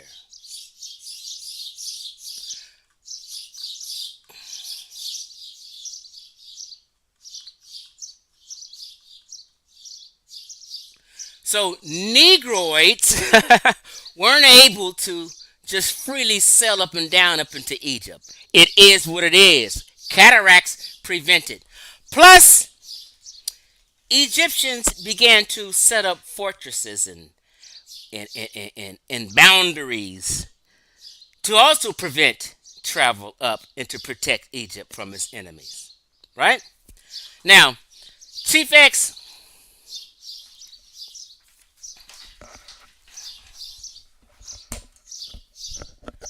why would you say Sub-Saharan Africa? It's like we've had this argument about black folk. I said they've been calling Sub-Saharan Africans black for a long time. It's not just a social construct of today. They've always considered them black folk. The Arabs did. The Persians. The Arabs and Persians are kind of similar, right? The Arabs, the Persians, the old Europeans did. Even the Greco-Roman world did. They all called them black.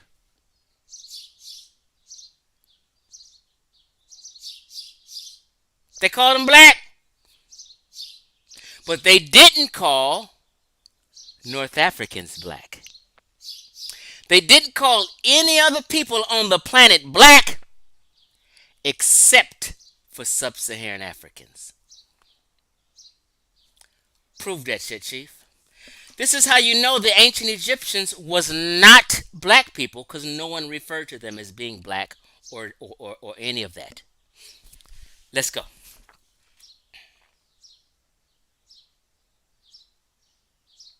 Let me pull up my shit.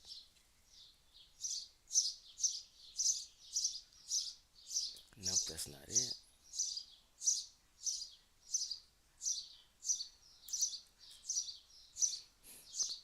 Bear with me. I got so many goddamn screens up. You gotta bear with me. Okay, there we go. There we go. Okay, let me come back to y'all. Share my screen again. Give them some more of this common sense science. All right. Here we go.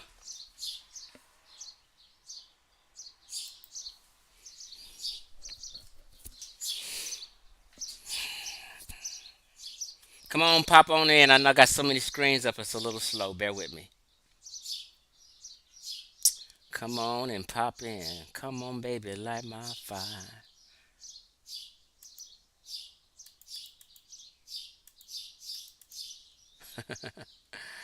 All right. As you see, we're talking about Sudan, right? Sudan. Sudan is an Arabic word. So when you break down the etymology of the word Sudan, it's when Arabs came into Egypt or to Africa, they labeled the land south of Egypt, not Egypt, but they named the land south of Egypt. And when they said Sudan, they were talking about Sub-Saharan Africa, not just Nubia and Kushites. They were talking about basically all of Sub-Saharan Africa. And the name Sudan is an Arabic name that means, tell them what it means, Chief. The name derives from the Arabic Balad al-Sudan. It means what? The land of the blacks. Why didn't Arabs come in and name Egypt Sudan? Or call Egypt the land of the blacks? Because they weren't black. North Africa was not black Africa. That's why they didn't. Common sense science. The name means land of the blacks. The name is one of various toponyms sharing similar etymologies in reference to what? The very dark-skinned natural inhabitants. Black folk. Sub-Saharan Africa. Prior to this, Sudan was known as Nubia or Ta-Nehisi or Ta-Seti by the ancient Egyptians. It's a name for the Nubian and Magi archers or bowmen. Everybody knew that this was the land of the blacks below the Sahara or south of Egypt. They never referred to Egypt as black or the land of the blacks. Not any people ever. Let's go. What did the Persians call it, Chief X? Zang or Zanj. Persian word was a name used by medieval Muslim geographers to refer to both what? Certain portions of Southeast Africa, primarily the Swahili coast and the Bantu inhabitants, right? The word is also the origin of the place named Zanzibar, where all the slave trading was going on. In Zanzibar, they used the word Zang. Now, the etymology of Zang, Zanzibar, here it goes right here. This might not be the right one. Hold on. Here you go, right here. Zang in Arabic means what? The country of blacks. I didn't make that up. You're going to be hard-pressed trying to debunk this presentation. That's what Zang means. That's what the Persians meant with people south of Egypt. Sub-Saharan Africa. They didn't refer to the Egyptians or any of North Africa as Zang. Only people in Sudan, Bantu lands, as you read up here, East Africa, Kenya, Tanzania, you know what I mean? Lands like that were considered country of the blacks. So they've been using black for a long time. Don't let them tell you it's just a social construct. Nope, nope, nope, nope. It's deeper than that. Now, what did the old, early exploring Europeans call it? They called it Negro land. What is Negro land? What does Negro mean in Spanish? Negro means black. They called it Negro land and had a whole map. Negro land or Negrita is an archaic term in European mapping referring to Europeans' descriptions of what? West Africa as an area populated with what? Negroes. Black folk. The Europeans didn't say North Africa was a land populated by Negroes. They didn't call North Africa Negro land. They didn't call Egypt Negro land. They called Sub-Saharan Africa Negro land or black land. And here goes a map with a name on it.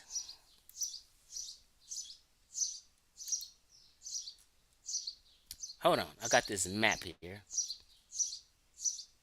Right there, Negro land. Biggest day. Below the Sahara was Negro land.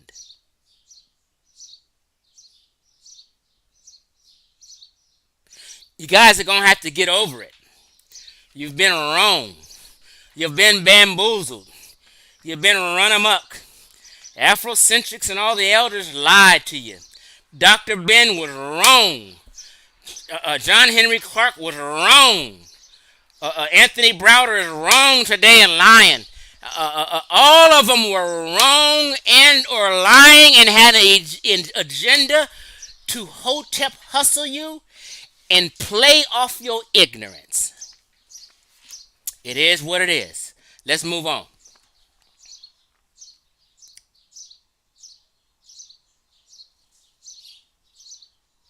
Where do I want to go next?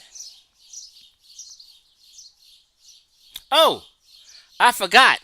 The Greco-Roman world called it Ethiopia. Ethiopia referred to Sub-Saharan Africa. All of it. It'll tell you right here. Ancient Ethiopia is Greek, known as Ethiopia. It first appears as a geographical term in classical documents in reference to the Upper Nile region of Sudan, as well as areas of the South Sahara.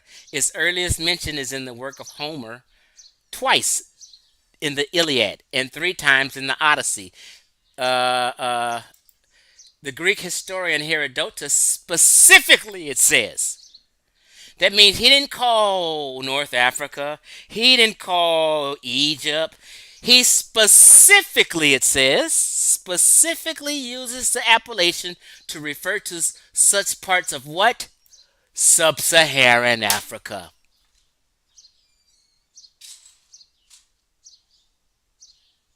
So I just proved, you read it for yourself.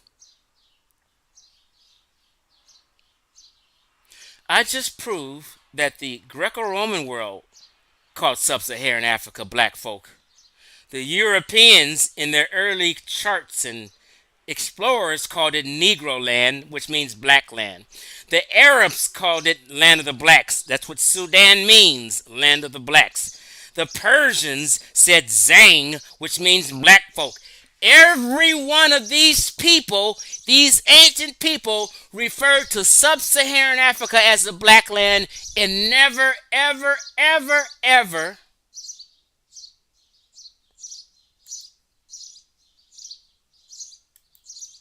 referred to North Africa, the Caucasus, Europe, the Near East, the Levant. They didn't refer to none of them areas as black folk, black land, black people, Zang, Negroes, none of that. Because the ancient Egyptians and North Africans weren't black. It is what it is. Now, you're going to have to apply your logic to that one.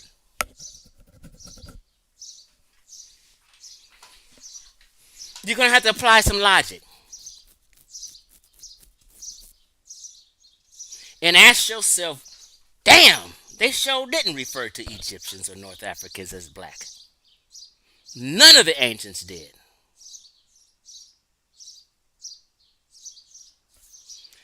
Somebody mad up in here.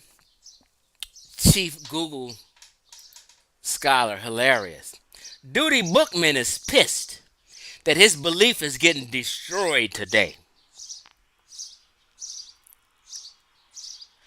When you do presentations online, Google is not the source. Einstein. Google is just a search engine that takes you to the sources. You dig? So all these people that be trying to clown Google and not understanding that it's a search engine, trying to clown Wikipedia, when everybody tries to clown Wikipedia, that means they're losing the argument 100% of the time.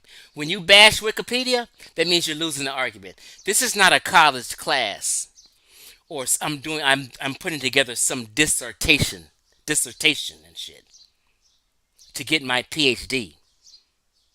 Googling and using Wikipedia to give you a definition is 100% totally fine.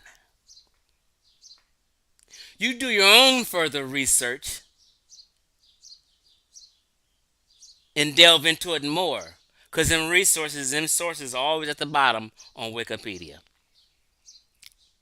It's nothing that I've posted or said today that anyone can refute, Duty Bookman. You're going to have to get over it. Whatever I'm Googling is disproving you niggas. You have no skin in the game in North Africa and never did in the history of mankind.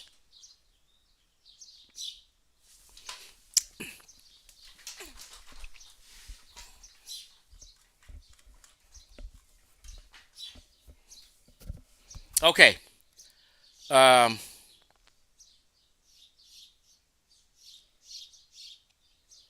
Where did I want to go?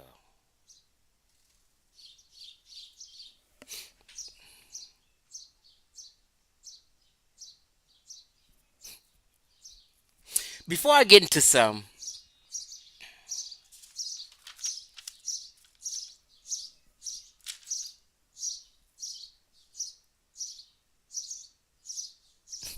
let me just do this. This is just a common sense kind of thing. Hold on.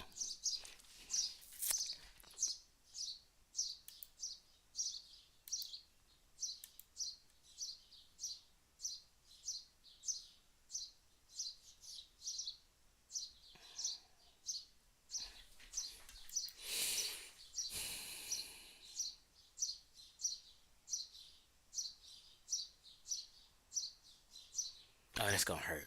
Oh, that's gonna hurt them so bad. Let me do this. Where was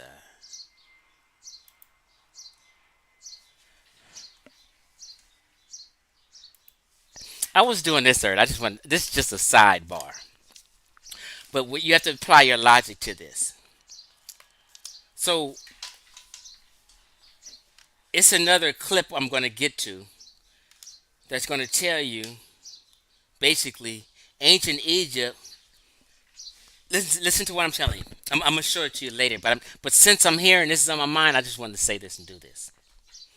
Ancient Egypt done trade in business 80% of the time with the Mediterranean world. 20% of the time, it may be down south with Nubia. They did far more business and trade in the Mediterranean world. Nubians didn't do trade and business in the Mediterranean world. Black folk, negroid folk didn't do business and trade in the Mediterranean world. Follow me. So, just for example, so you can understand. From Cairo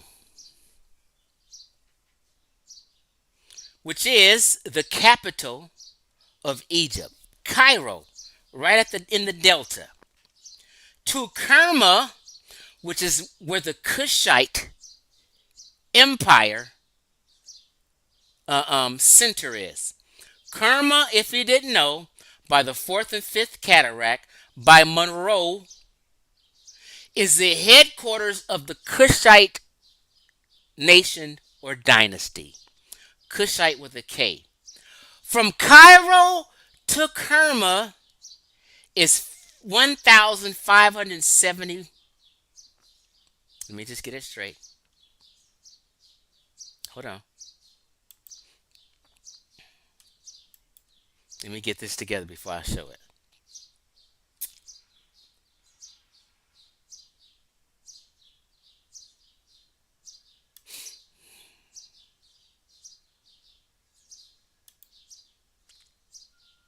I done lost my spot again. Hold on. I sure did lose my spot. Hold on. Okay, there we go.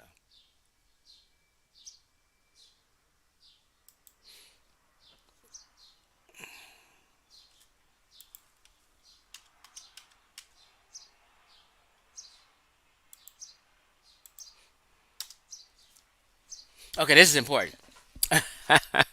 I got it now. All right.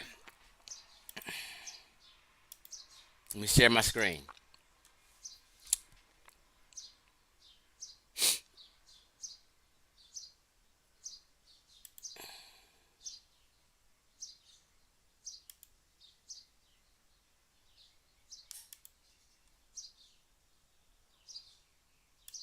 Okay, there we go. From Cairo, just think about this. Who are you going to do business with more? Someone that's 300 miles from you or someone that's 900 miles from you? You're going to do business with and talk with and vibe with a person who's within 400 miles of you way more than you would do someone who's 900 miles from you.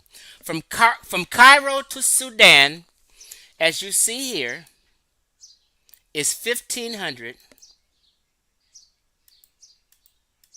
Let me blow it up so you can see. It's 1,575 kilometers away. 1,575 kilometers is what? 978 miles. Let's just round it off. 1,000 miles. Follow me for a second.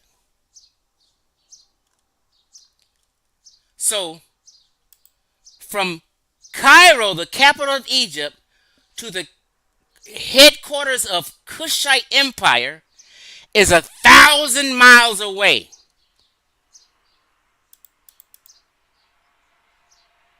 Right? Now let's do this. Let's just do this. This is just some common sense science for you. Why is this taking so slow to get smaller? Because I wrote it down, but I just want to show you.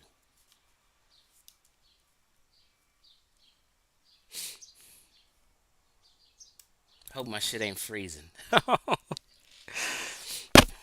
it is taking a while to kick in.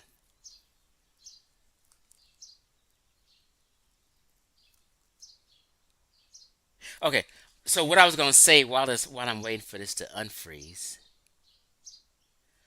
from the Giza Plateau all the way to Israel is 400 miles. Listen to what I'm telling you. It's 1,000 miles from Cairo to Kerma. It's only 400 miles from Cairo to Israel. Kushites is twice as far as away than Canaan is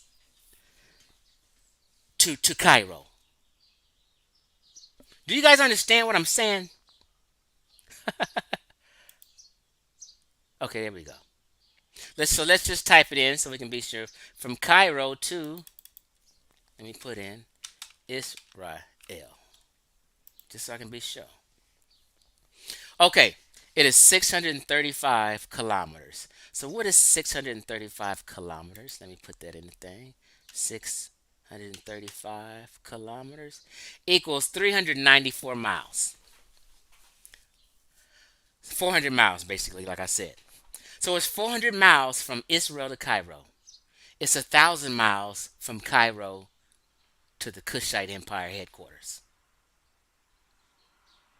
This is why I said they do 80% more business with the Mediterranean world. Israel, Canaan is the Mediterranean world. It's a Mediterranean country. And only 20% with Nubians. The only business they really wanted to do with the Nubians was bring that fucking gold and ivory. They didn't really have a use because they couldn't learn none because the Nubians didn't even have a writing system. They didn't write.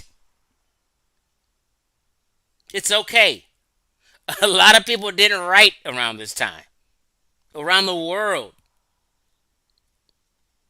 So, I also wrote down some things. From Giza to Kerma is 978 miles. From Giza to Israel, 400 miles. Now, mind you, from Abydos is where Narmer was from. To Kerma is 641 miles. So from where Narmer was from, let's just say Abydos, to where the Kushite headquarters is 641 miles. So from Narmer to, what is it? I didn't write that one down. But, how do I explain that? Giza to Kerma is 978 miles. Giza to Israel is 400 miles. Abydos to Kerma is 641 miles. Abydos to Aswan is 200 miles. So, Narmer was from a place called Thinis. Afrocentrics like to tell you that Narmer came from the south and that the Egyptian dynasty came from the south and began in the south. What they were trying to tell you is that they came from Sudan or the Kushites or Nubians. They lied. Narmer was from Thinis, which is Upper Egypt. And he united Upper and Lower Egypt because they were one fucking family. They spoke the same language, and they all came from the Afro-Asiatic family, which is all down in the Horn, North Africa, all in West Asia. All that is the Afro-Asiatic family. So Upper Egypt and Lower Egypt was communicating well. And both Lower and Upper Egypt had several enemies, and those were them Kushites and them Asiatics.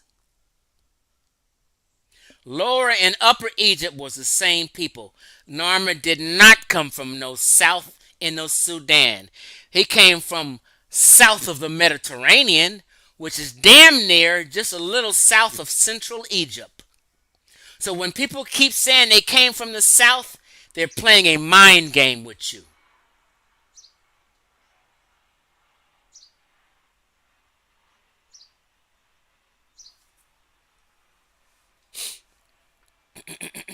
Let's move on.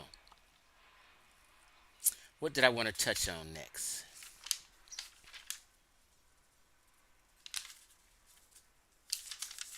This should be interesting.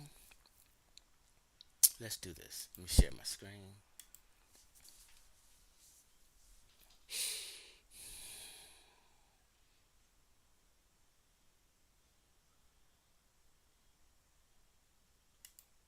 Okay. Hey, there go Ramses. There go a closer shot of Ram. Look at Ramses' Caucasian hair. Uh-oh. You mean Ramses didn't have nappy, kinky hair? No, Egyptians didn't have nappy, kinky hair. They had Caucasoid hair, just like a Ramses hair. You see it. That's not even what I wanted to show. But since I was there go King Tut. They don't show you that image of King Tut. There he go again. He's a Caucasoid. And we're going to get to his DNA in a second. There go King Tut right there. Caucasoid. But the Afrocentrics don't show you that image.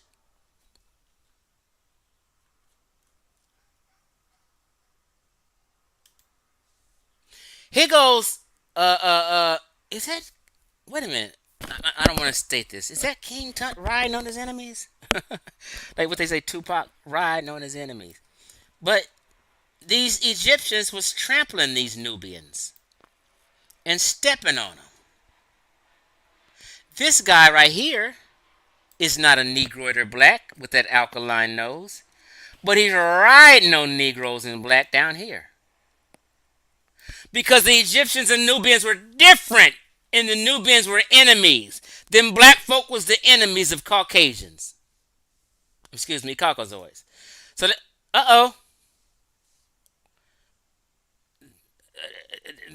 this is Amenhotep.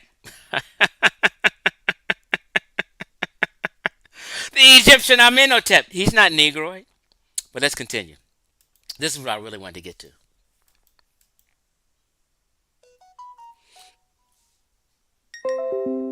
That's a Shepti of Yuya, but that's not what I wanted to get to. Hold on.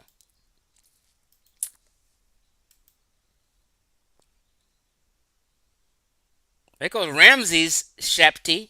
He's not Negroid.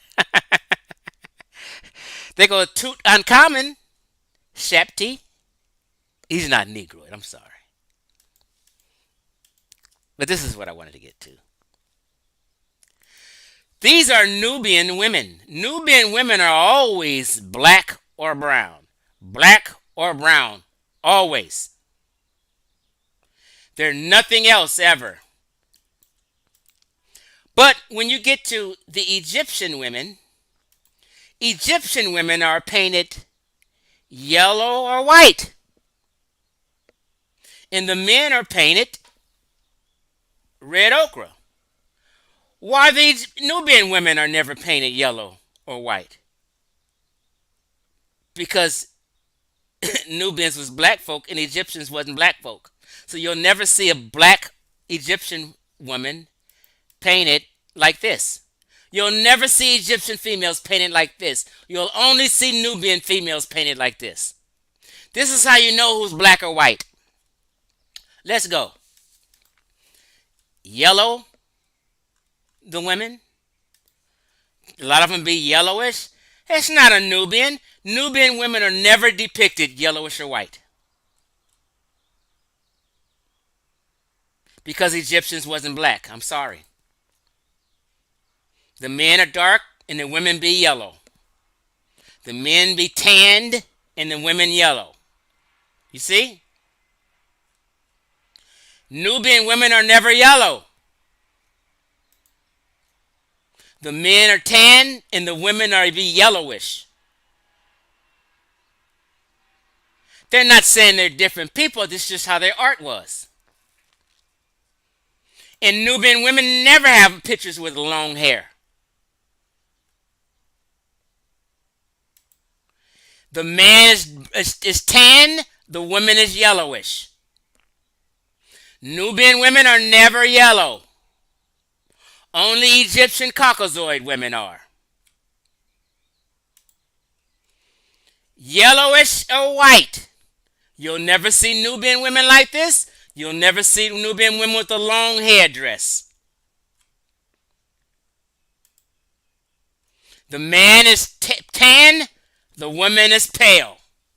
These are old kingdoms. Ancient Egyptians were not Negroid. They were Caucasoid people. Proof is in the pudding. These are old kingdom. The women white or yellow, the man tan. That's how they did it. These are some Amazigh, some Berber people, some North Africans. They're not Egyptians. These are North Africans. These are negroids.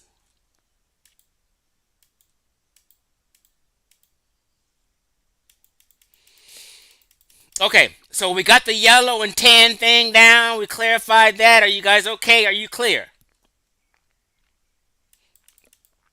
Now, also, a lot of times you guys be thinking these headdresses is hair. No, this shit is be headdress. Y'all be thinking this shit is hair. Most all this shit is headdress, and you know they're headdresses because as you can see, she used to have a serpent in what you guys would call hair. No, that's a headdress or a wig. And that hole right here is where the snake or your ass used to be on the headdress.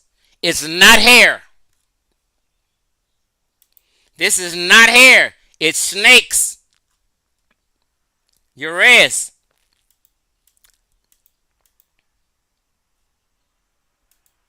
This is a headdress.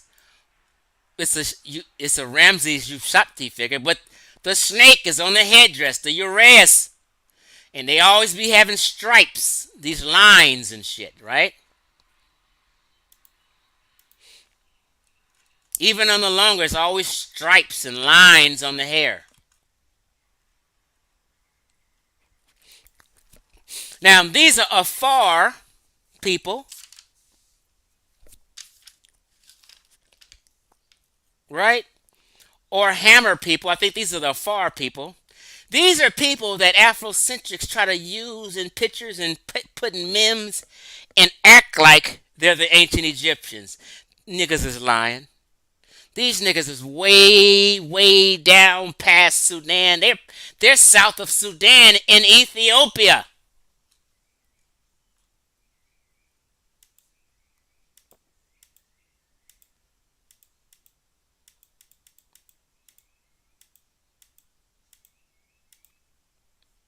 Okay, hold on.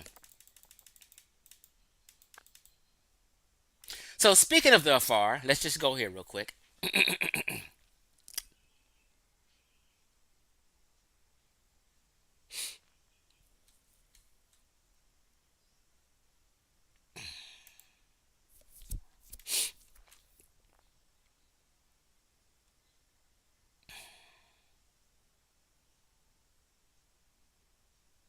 Okay, let's do this. We're gonna switch it up. Okay, so Narmer.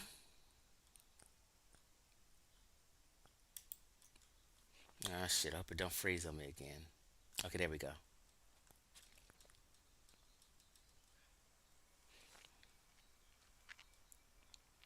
Come on, computer. It's getting stuck on me.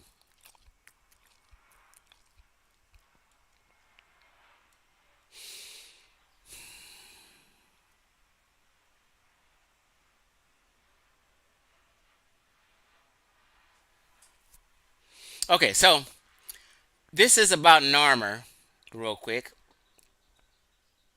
All right, as you see, Narmer. And there goes a Narmer palette, right? The Narmer palette has a lot of Mesopotamian symbolism on it. You guys aren't Mesopotamians, right? So Narmer, who unified Upper and Lower Egypt, Narmer, who unified the country peacefully, right? At the beginning of the first dynastic period, right? We all know this, right?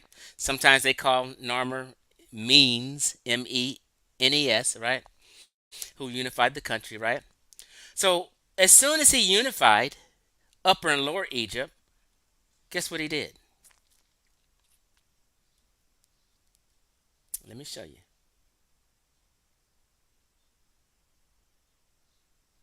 Let me get to the getting.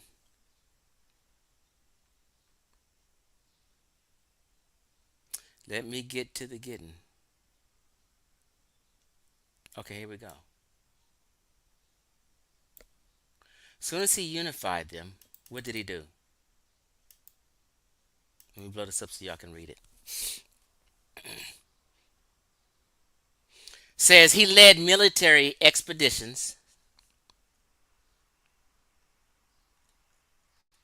Okay. He led military expeditions through Lower Egypt to put down rebellions and expanded his territory into Canaan and Nubia. Because he didn't come from Nubia.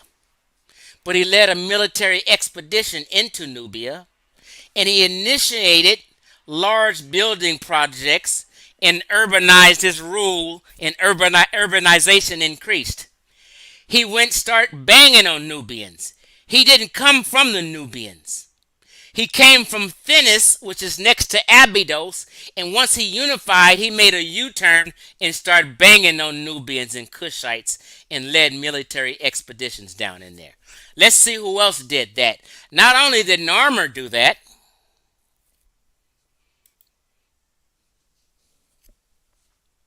Amenhotep did it. Amenhotep of the 18th dynasty. Let me read where he went. And let me just hold on. Here he did. His father's military conquest, and he maintained dominance over who? Nubia. Because he wasn't a Nubian. He dominated Nubians.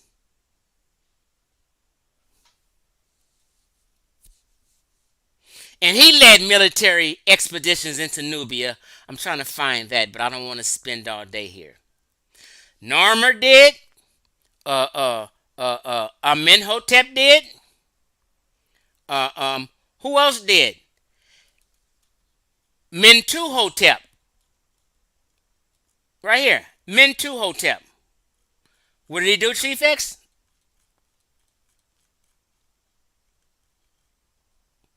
Military activities outside of Egypt. Mentuhotep launched military campaigns under the command of his advisor Kitty south into Nubia.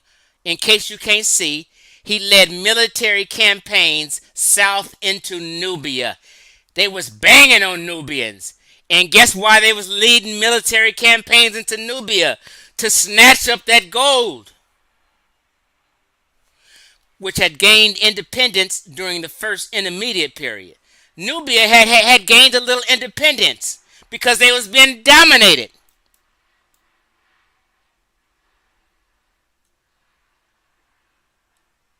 So, just want you to see that he led military campaigns into Nubia.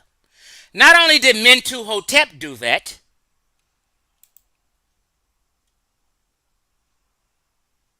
so did Senusret. I don't know how to pronounce his name. Senusret.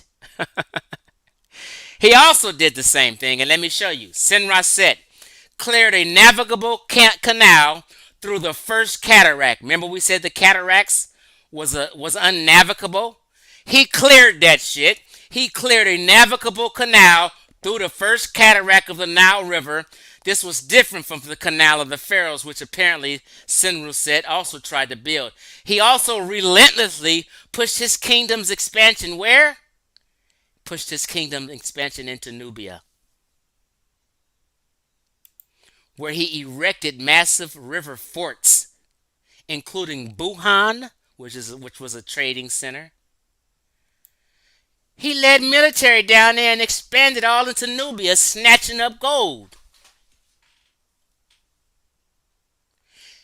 He carried out at least 4 major campaigns into Nubia in his years 8, 10, 16, and 19. They weren't Nubians. They was banging on black folk. His 8-year stint at the Sema documents his victories against Nubians. He was banging on Nubians.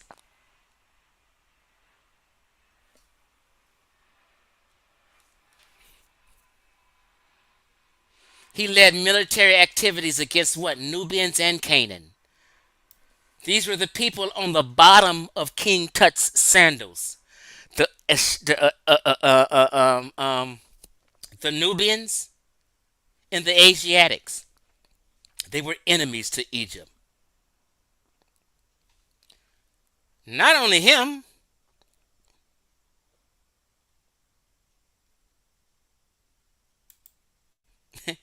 Tutankhamun done the same. Now, let's do this. Wait a minute. I left out a person. I don't want to leave no stones unturned. Who else did, Chief? Thutmose.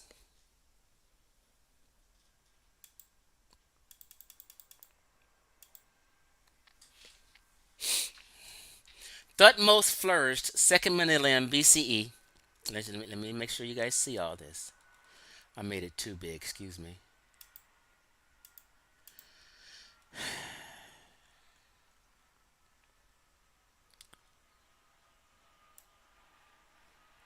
Okay, right here. Thutmose, who expanded Egypt's empire into Nubia, present day Sudan, and penetrated deep into Syria. All these pharaohs was running up in Nubia because they weren't the same people. They had gold down there that Nubians wanted, and and excuse me, they had gold that Egyptians wanted, and Egyptians took it to the Mediterranean world. It is what it is, people. Now,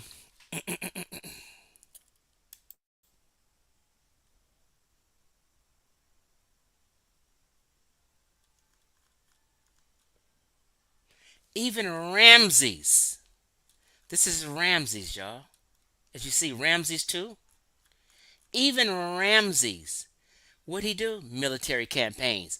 Early in his life, Ramses embarked on numerous campaigns to restore possession of previously held territories lost to the Nubians and Hittites, and to secure Egypt's borders. Secure the borders from them Nubians. He is also responsible for suppressing some Nubian revolts and carrying out a campaign in Libya. The Battle of Kadesh often dominates the scholarly view of Ramses' military prowess and power, nevertheless enjoyed more than a few outright victories over Egypt's enemies. So Nubia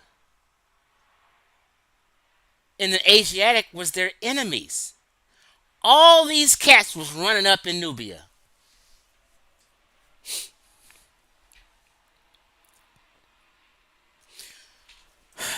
Okay, we're coming to an end, y'all.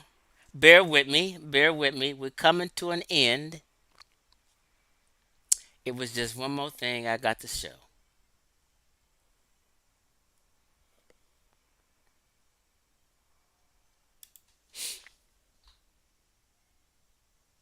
Okay, here we go. Here we go. Here we go. Oh man. Oh man. Oh man. It's this is about to do it.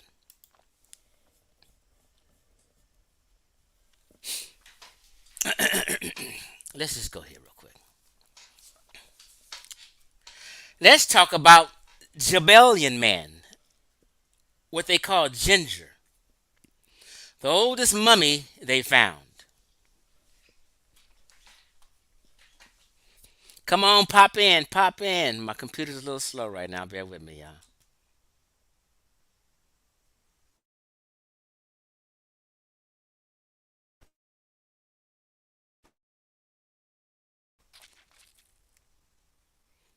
Come on, because this one's important. Pop in for me, pop in. Okay, here we go.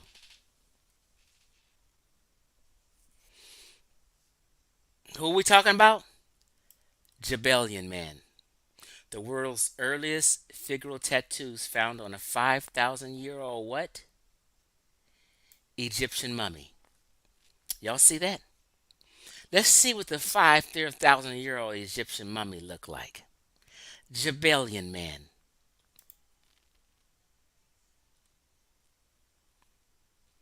You see his Caucasian hair, don't you?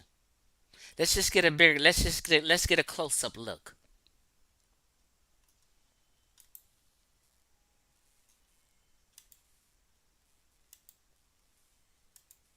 Uh oh.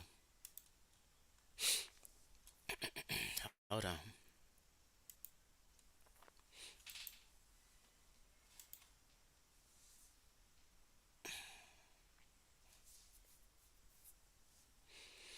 Oh, this is acting so slow. But I have it right here. Never mind. Never mind.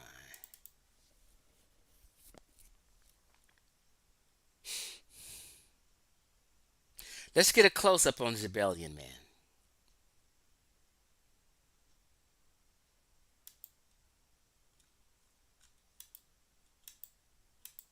There goes Rebellion Man. I thought I can get closer.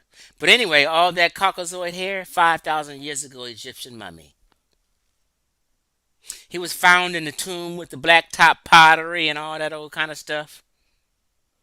Straight Caucasoid hair.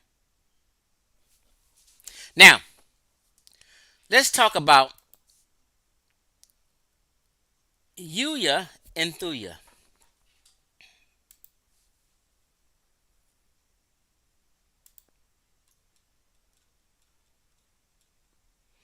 There goes Yuya and Thuya, more Caucasoid hair. And guess what? These are King Tut's great grandparents. Caucasoid hair all day long. Yuya and Thuya. King Tut's great grandparents. Right? And they have a whole DNA sequence of King Tut's entire family tree. And King T, Queen T, is part of the family. So let me just do this.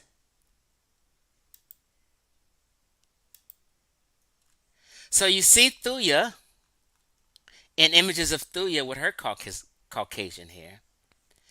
And you see Yuya, right here, Yuya, with images and his Caucasian hair, right?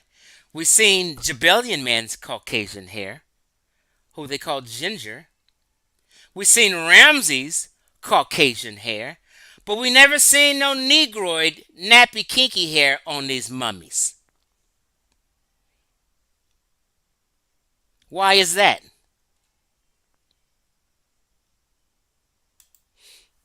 Okay, there we go. This is a whole arc. I'm going to get back to Yuya and Thuya. And here goes the Hammer tribe of Ethiopia. These are Ethiopians. They're not Egyptians. A lot of times people will want to make you think that these people are hanging on the border of Egypt. Nope.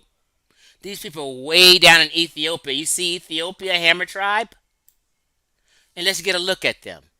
These are negroids. These are black folk. Some of them have admixture and a little Arab blood, a little Kushitic blood. But these are the pictures you see on memes and shit. And they putting them next to ancient Egyptian women with the long stringy hair. They're not the same. This is how they're living nowadays. These are not ancient Egyptians living in huts, in dirt. These are the Hammer tribe. Right? These are another group of people they to show, and they try to act like these people right here are the ancient Egyptians. Bullshitting you. These are some more people with Kushitic blood. And when I say Kushitic, I'm talking about Kushitic with a C, not K. These are the Afar people. You see? Afar. From Ethiopia, Eritrea area. That's south of Sudan. That's way down there. These ain't the ancient Egyptians, but they got that little mulatto kind of hair, kind of, because they got that Arab blood in them, that Cushitic, Omotic blood in them. This is them. These ain't the ancient Egyptians. These are not ancient Egyptian descendants. Niggas been lying to y'all. These people are nowhere near Aswan or the border of Egypt.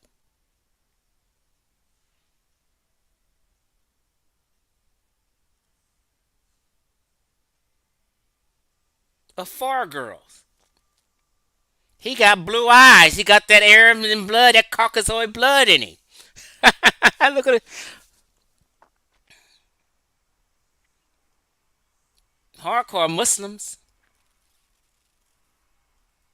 So I just wanted to show you this picture gallery of the Afar, and previous to that, the Hammer tribe. Don't let these people make you put these pictures next to some ancient picture and make you think this. No. Don't disrespect these people's history. They are not the ancient Egyptians, and they'll tell you they're not the ancient Egyptians. They have no history with the ancient Egyptians at all. Look at this mixture in their hair.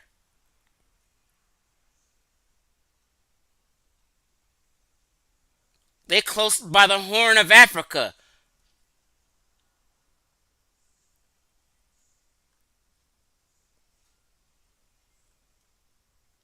These people ain't you. They ain't you. This kid is admixed. Okay, now let's do this.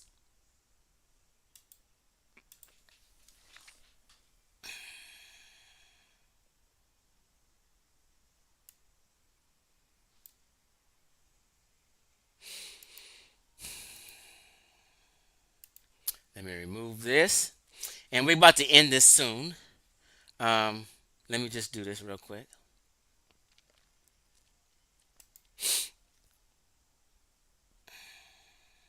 Bear with me.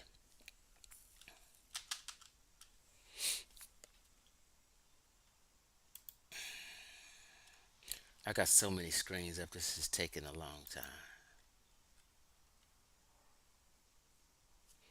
Okay.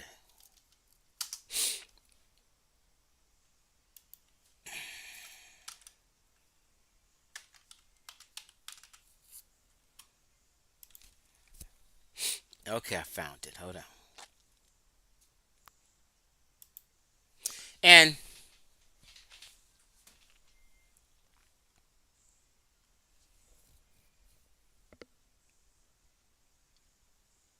okay, I found it. All right. Here we go, people.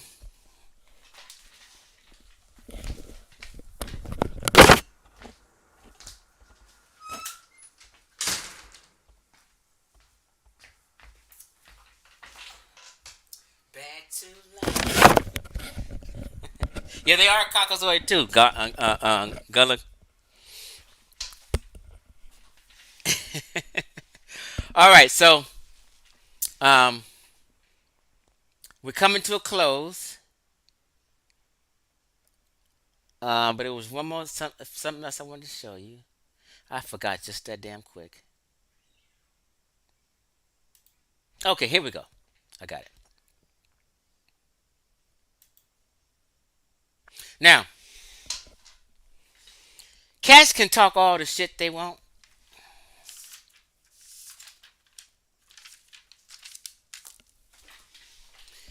We have what we call DNA evidence. In a court of law, DNA is king. Period. If the prosecution team and the defense team is arguing back and forth and we really can't prove it, we really don't know, we don't know. Once DNA science enters the scene in that courthouse, it's king. DNA says this. Shut up, prosecutor. Shut up, defense. The DNA says that's not his DNA. He wasn't there. Get him out of prison. DNA is top notch and king. It rules. We don't give a fuck what you niggas is talking about. DNA says otherwise. And it's factual proof. Check this out.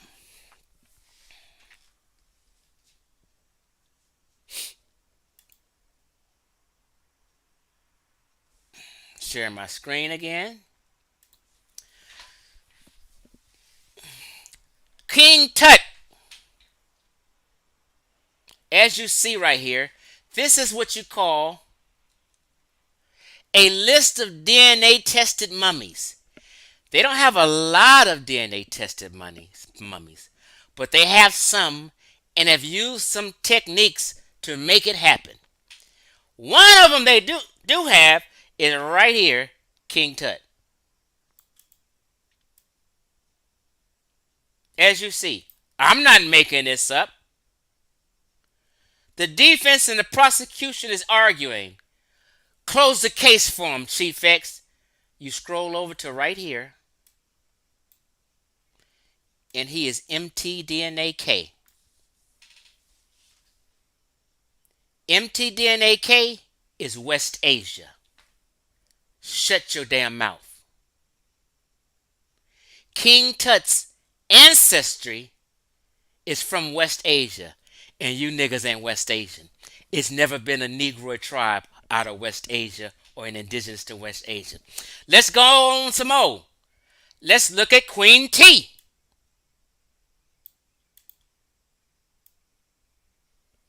What's Queen T's DNA?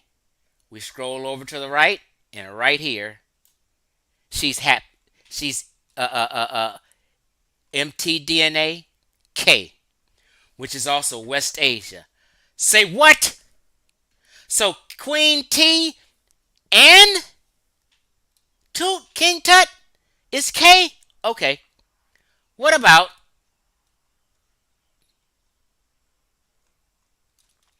wait a minute. Wait a minute. Wait a minute. Hold up. Wait a minute. Let me put some truth up in it. Now, we also have Thuya and Yuya, but do I want to go all into this? It's more complicated for me to explain. I'm in Hotep 3. But these are all New Kingdom family members. Thuya, Yuya, King Tut, Queen T, right? And y'all said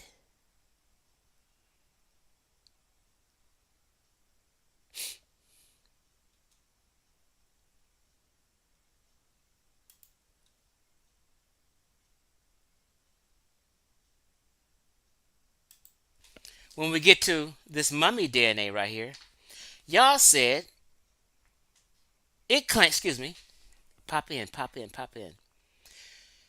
They did some DNA testings of some mummy, which you guys heard of, called the Abasur study, which included the Ptolemies and the New Kingdom.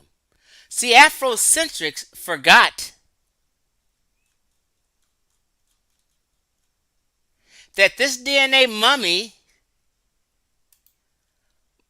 my shit is so slow right now. I can't wait till this is over.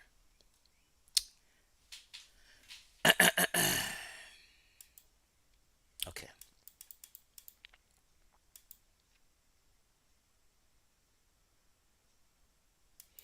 Oh shit, it's saying unresponsive. Let me wait. Okay. The mummy DNA unravels ancient Egypt's ancestry. Genetic analysis reveals a close relationship with Middle Easterners, not Central Africans, right? The tomb of ancient Egypt have yielded golden collars and ivory. I don't want to read that.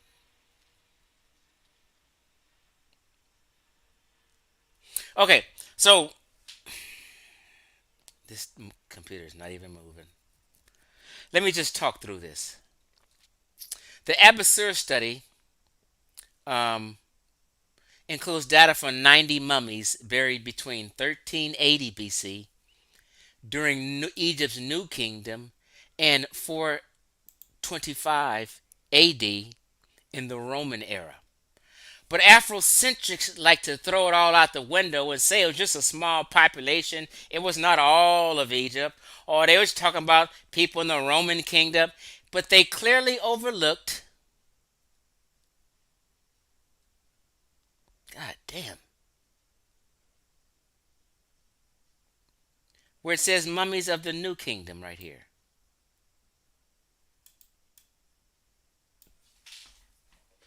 The New Kingdom was King Tut,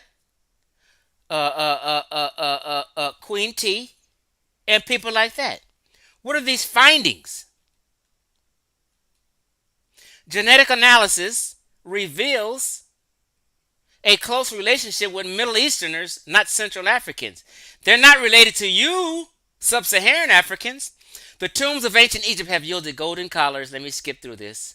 It reveals that mummies were closely related to ancient Middle Easterners, hinting that North Africans might have a different genetic roots from people south of the Sahara, meaning different than people from Sub-Saharan Africa. Different.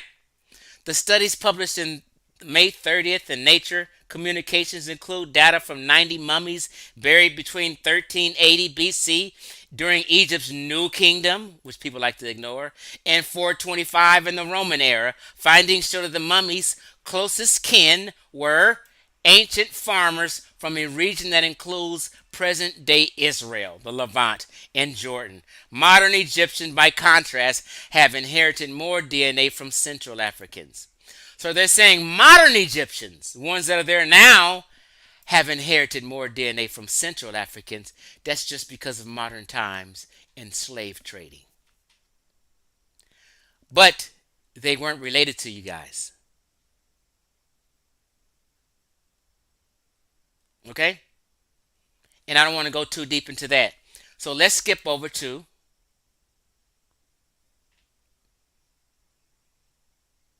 come on and pop in. This is the genetics.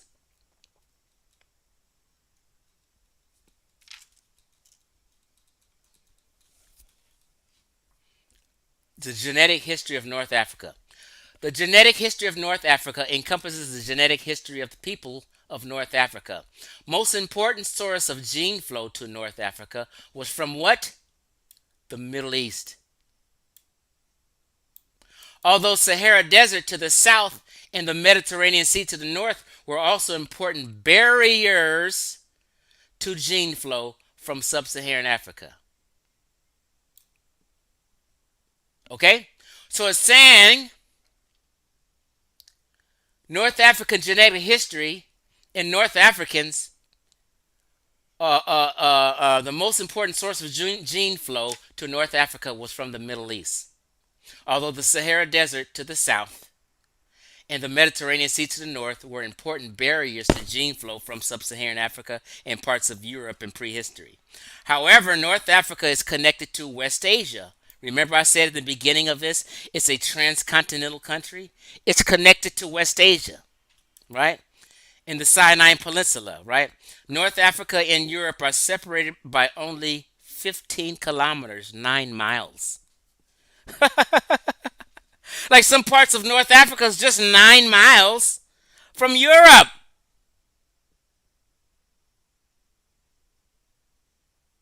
While Cairo is 1,000 miles away from Kerma. They are 9 miles away from Europe. Similarly, Malta, Sicily, Canary Islands, and Crete are close to the coast of North Africa. All these Mediterranean countries and people are way much closer to North Africans than you Sub-Saharan Africans or anybody from the Kushite Empire.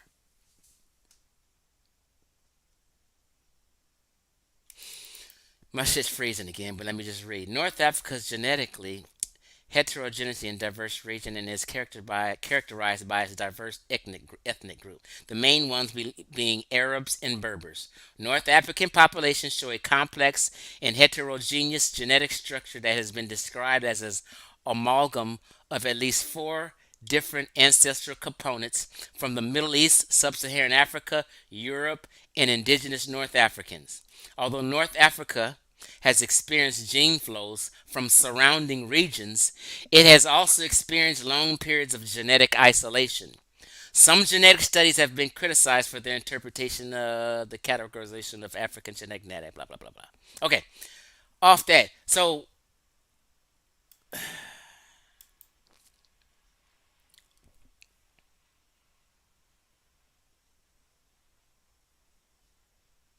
I think we can pretty much end this.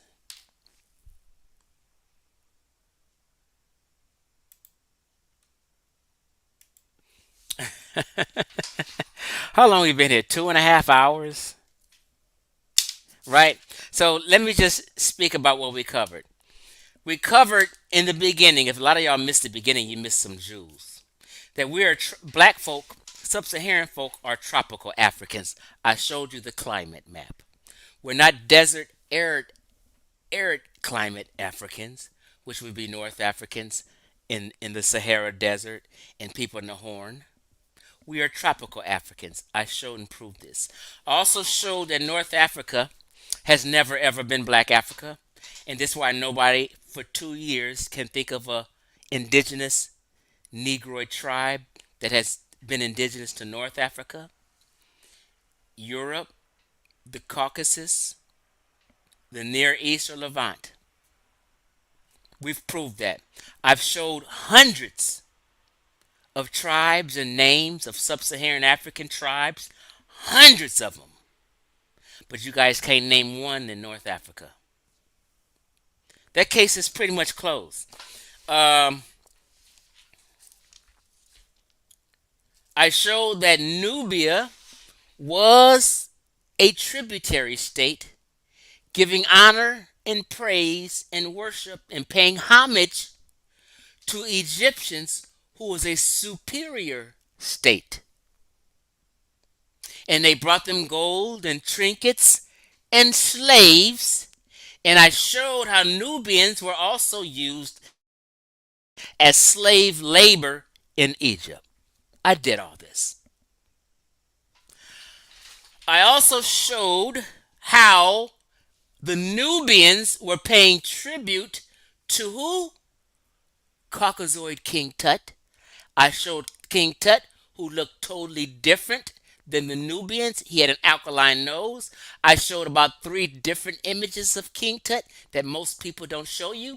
I showed King Tut's sandals with him stepping on Nubians, meaning he didn't give a fuck and they were his enemies. I showed him on the horse chariot riding on his enemies, stomping on them. I showed all this.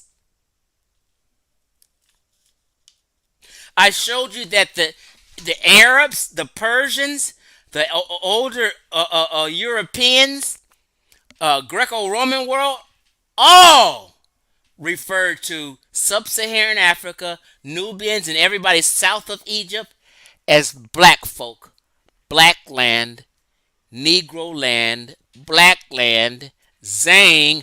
I've showed all this. It wasn't just a social construct. That's how the ancient world seen Sub-Saharan Africa. That's exactly how they seen them.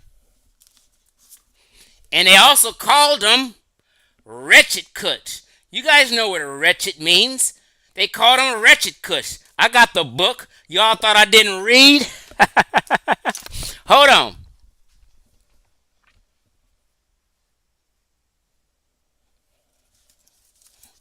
They all referred to Sub-Saharan Africa as the Black Land. Even in these books by early explorers going all through the Congo, they called it the Dark Continent. They were not referring to North Africa or Egypt when they said the Dark Continent. They were referring to Sub-Saharan Africa. Why? Because Europeans knew, early explorers knew. See him exploring with his rifle, Stanley Livingston, all up in the Congo and trying to search for the beginnings of the Nile. And they knew for certain that the Egyptians the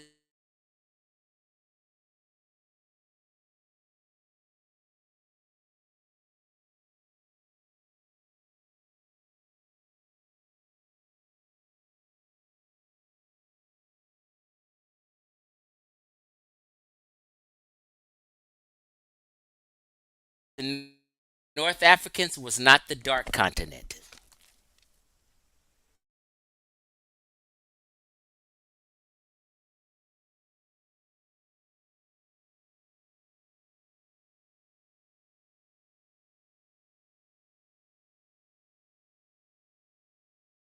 Hold on. Are we back? Are we back? We froze for a minute. I don't know where I left off, but I don't know where I left off, but I'll just repeat what I was saying. This was the Dark Continent, Sub-Saharan Africa. All the ancients referred to it as black land and black people. Nobody, absolutely nobody in the ancient world, early European explorers, Arabs, when they came into Africa and when they came into Egypt, the Arabs looked over the Egyptians totally and seen them as similar because they share similar genetics. And they went down in sub-Saharan Africa, and they called that the land of the blacks. Why? Because Egypt wasn't the land of the blacks. It's simple common sense. Everybody knows except black Americans.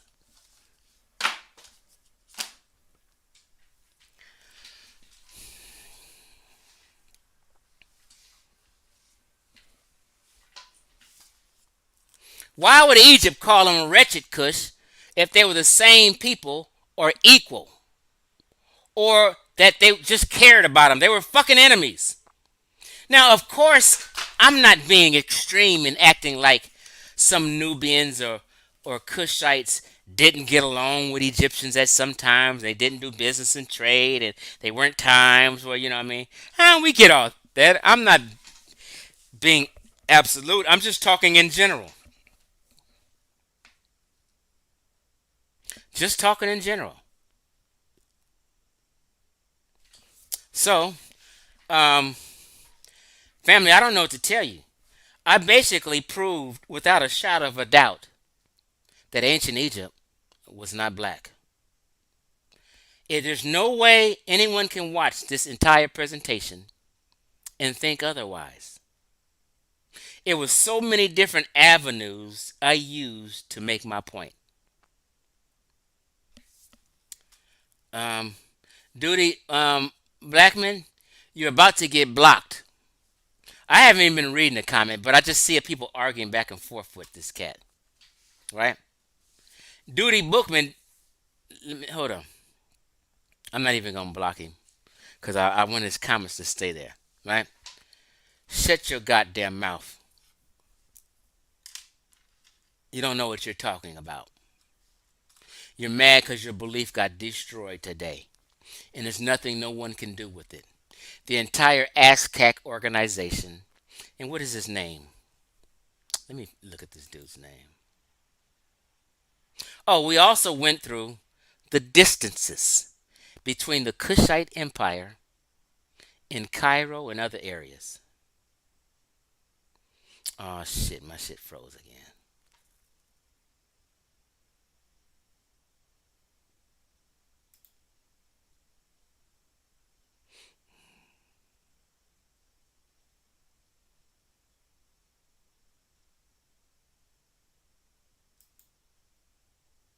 Hold on, y'all.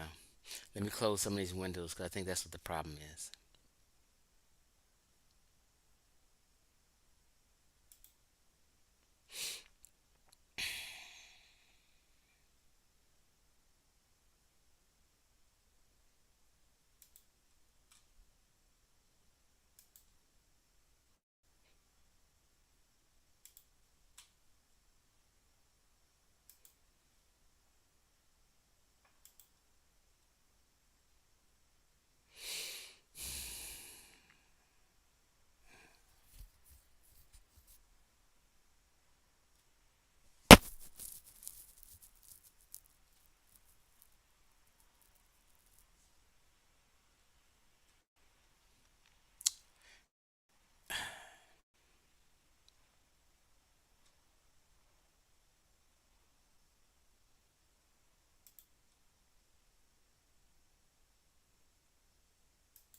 If y'all could hear me, I just see my timer is not rolling at all.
the longest river in the world, and it runs through 9 countries. Many people think that the river is only associated with Egypt, but it actually runs through 8 other countries. The Nile is also one of the 4 rivers that runs from south to north. For ancient Egyptians, the river was used to sail up Egypt's coastline to trade and travel. Most of the river was swift-moving and smooth, but there were a few spots that were difficult to navigate. Hold on, y'all. I think you can hear me, and I think I'm back. My shit, I had so much shit on. Um,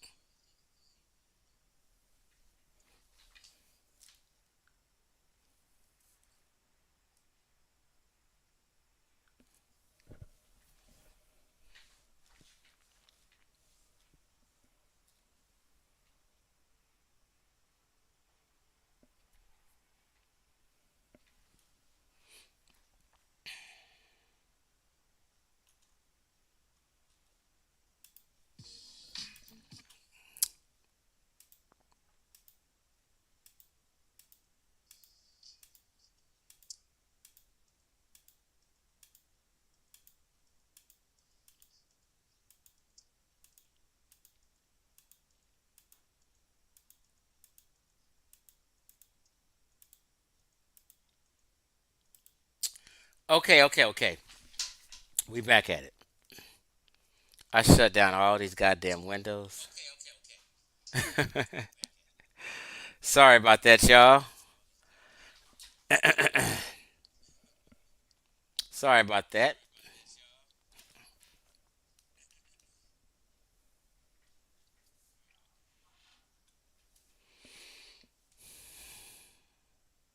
All right, all right.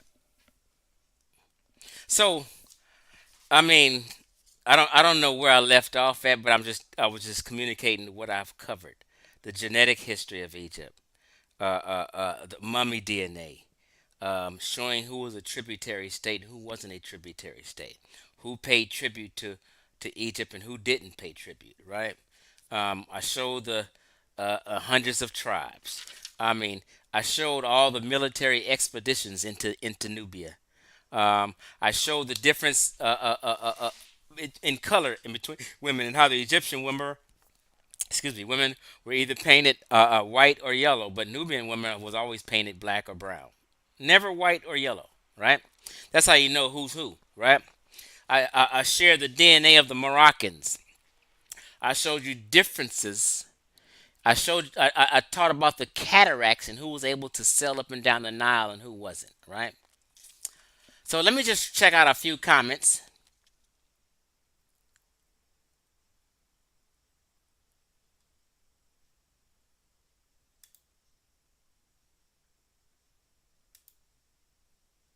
Let me ban that person. Who else a nigga I'm gonna ban? Smash Rock, I ain't gonna block you even though I'm still blocked on your channel. I just I just have I just have better integrity. Where's this other idiot at?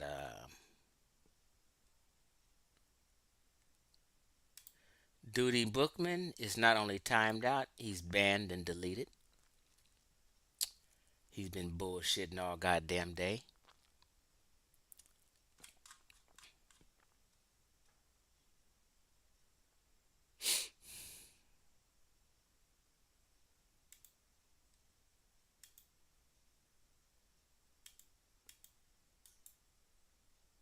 Paste. I dropped the link in the chat. If anybody want to come on, let me pin it.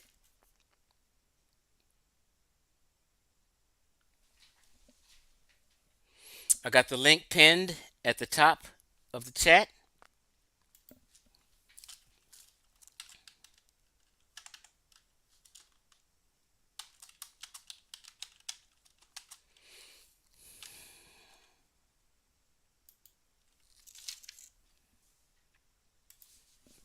That presentation, I don't care what you heard, is worth the Cash App donation. It was meticulous and covered all areas and points. I'm waiting for someone to take my specific presentation and go through it and prove it wrong. Don't squirt around it. Don't take my words out of context. None of that.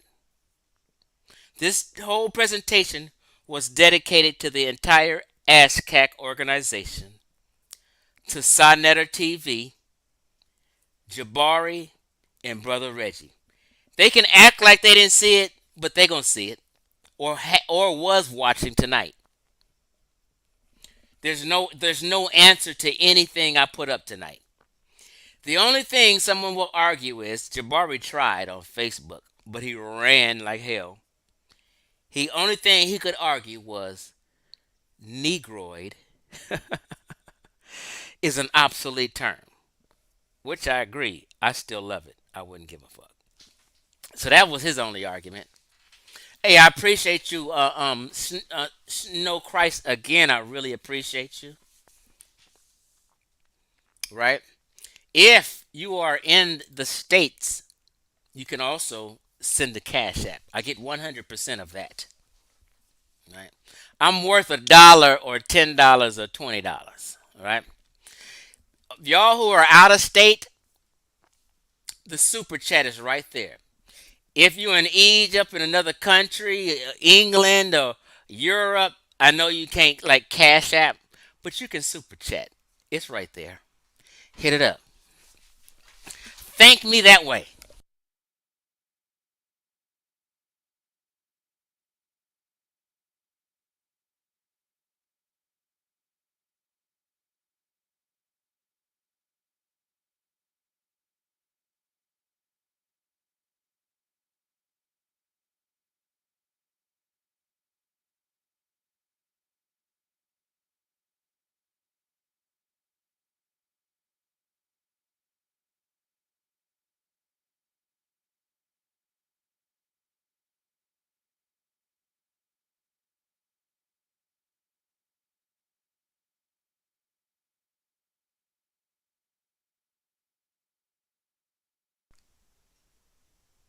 Okay, can you hear me now? I think I hit the button. Okay.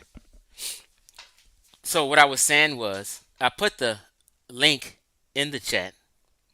A lot of times people like Duty Bookman, they'll be talking that shit, but they won't show up and hit that goddamn link. The naysayers will never show up and hit that goddamn link because they know they got to deal with me. And they can't pull that small time stuff. Right? They can't change my narrative because I'm going to correct them on the spot.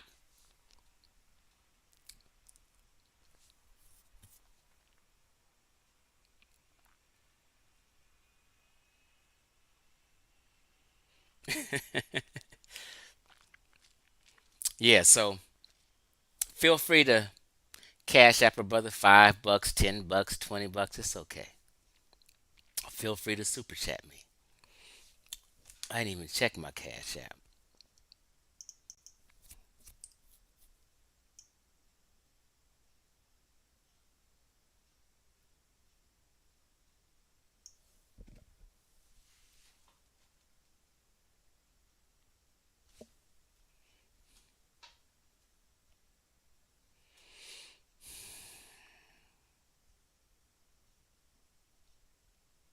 Oh, wait a minute. I got a few donations in my cash app. I appreciate you. Appreciate you, Mike. Appreciate you, Thurman.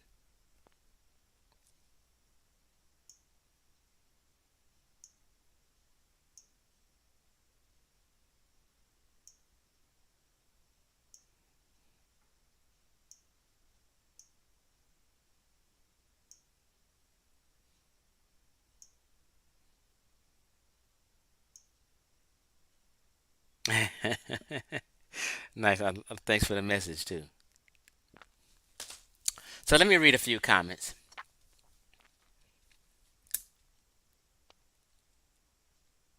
Which said, I will get you when I get paid, GFX, I promise you. Does that link ever change? Nah, y'all. I think you can always super chat somebody's YouTube page. But my Cash App, write it down. My Cash App don't change.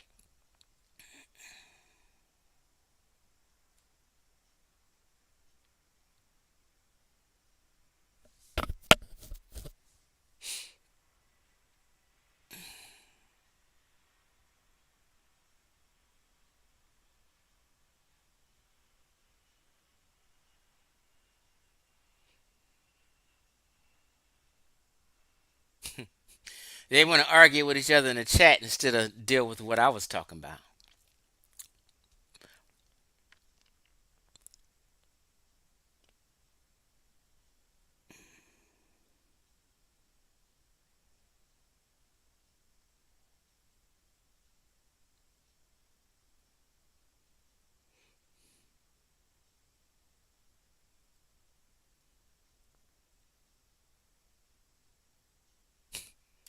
Smash, you all out of character today. Hey, Astro87, I really appreciate you, bro.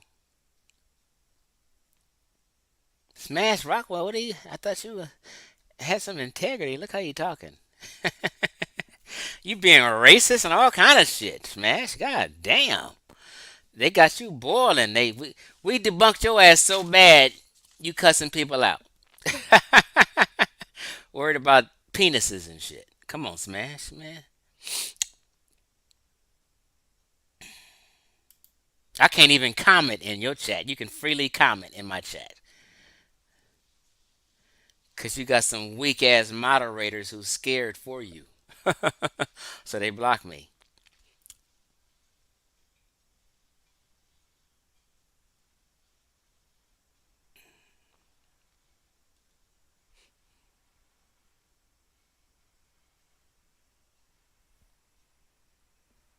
Astro87, let me thank you again.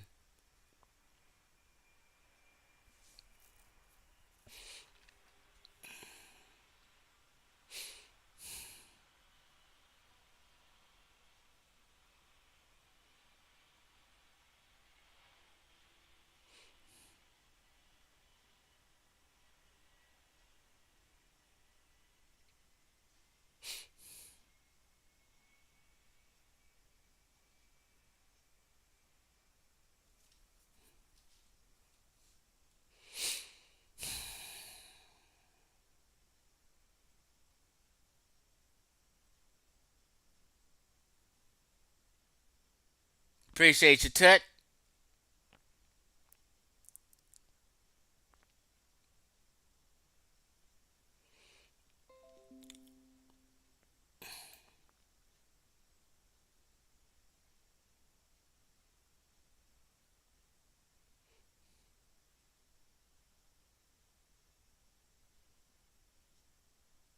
Hey, Smash Rockwell, why don't you be real and tell them people when you be on their goddamn live streams, mention my name if you got some integrity. Let these niggas know Chief X been on Polite's ass and any other fraud in the community. Speak my name and keep shit real. Say Chief X been on y'all about apologizing for promoting Polite.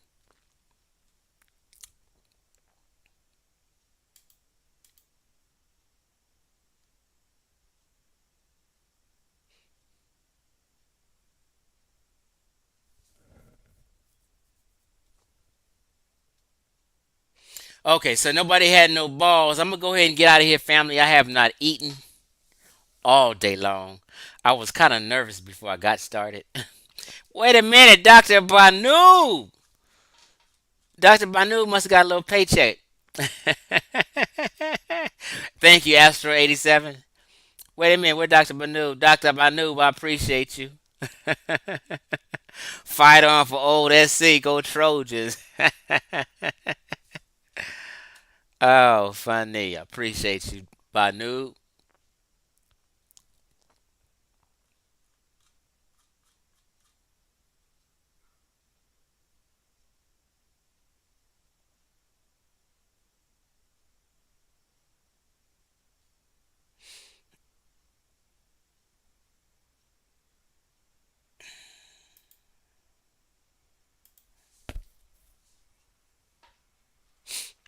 All right, yeah, let me get on up out of here. I'm out.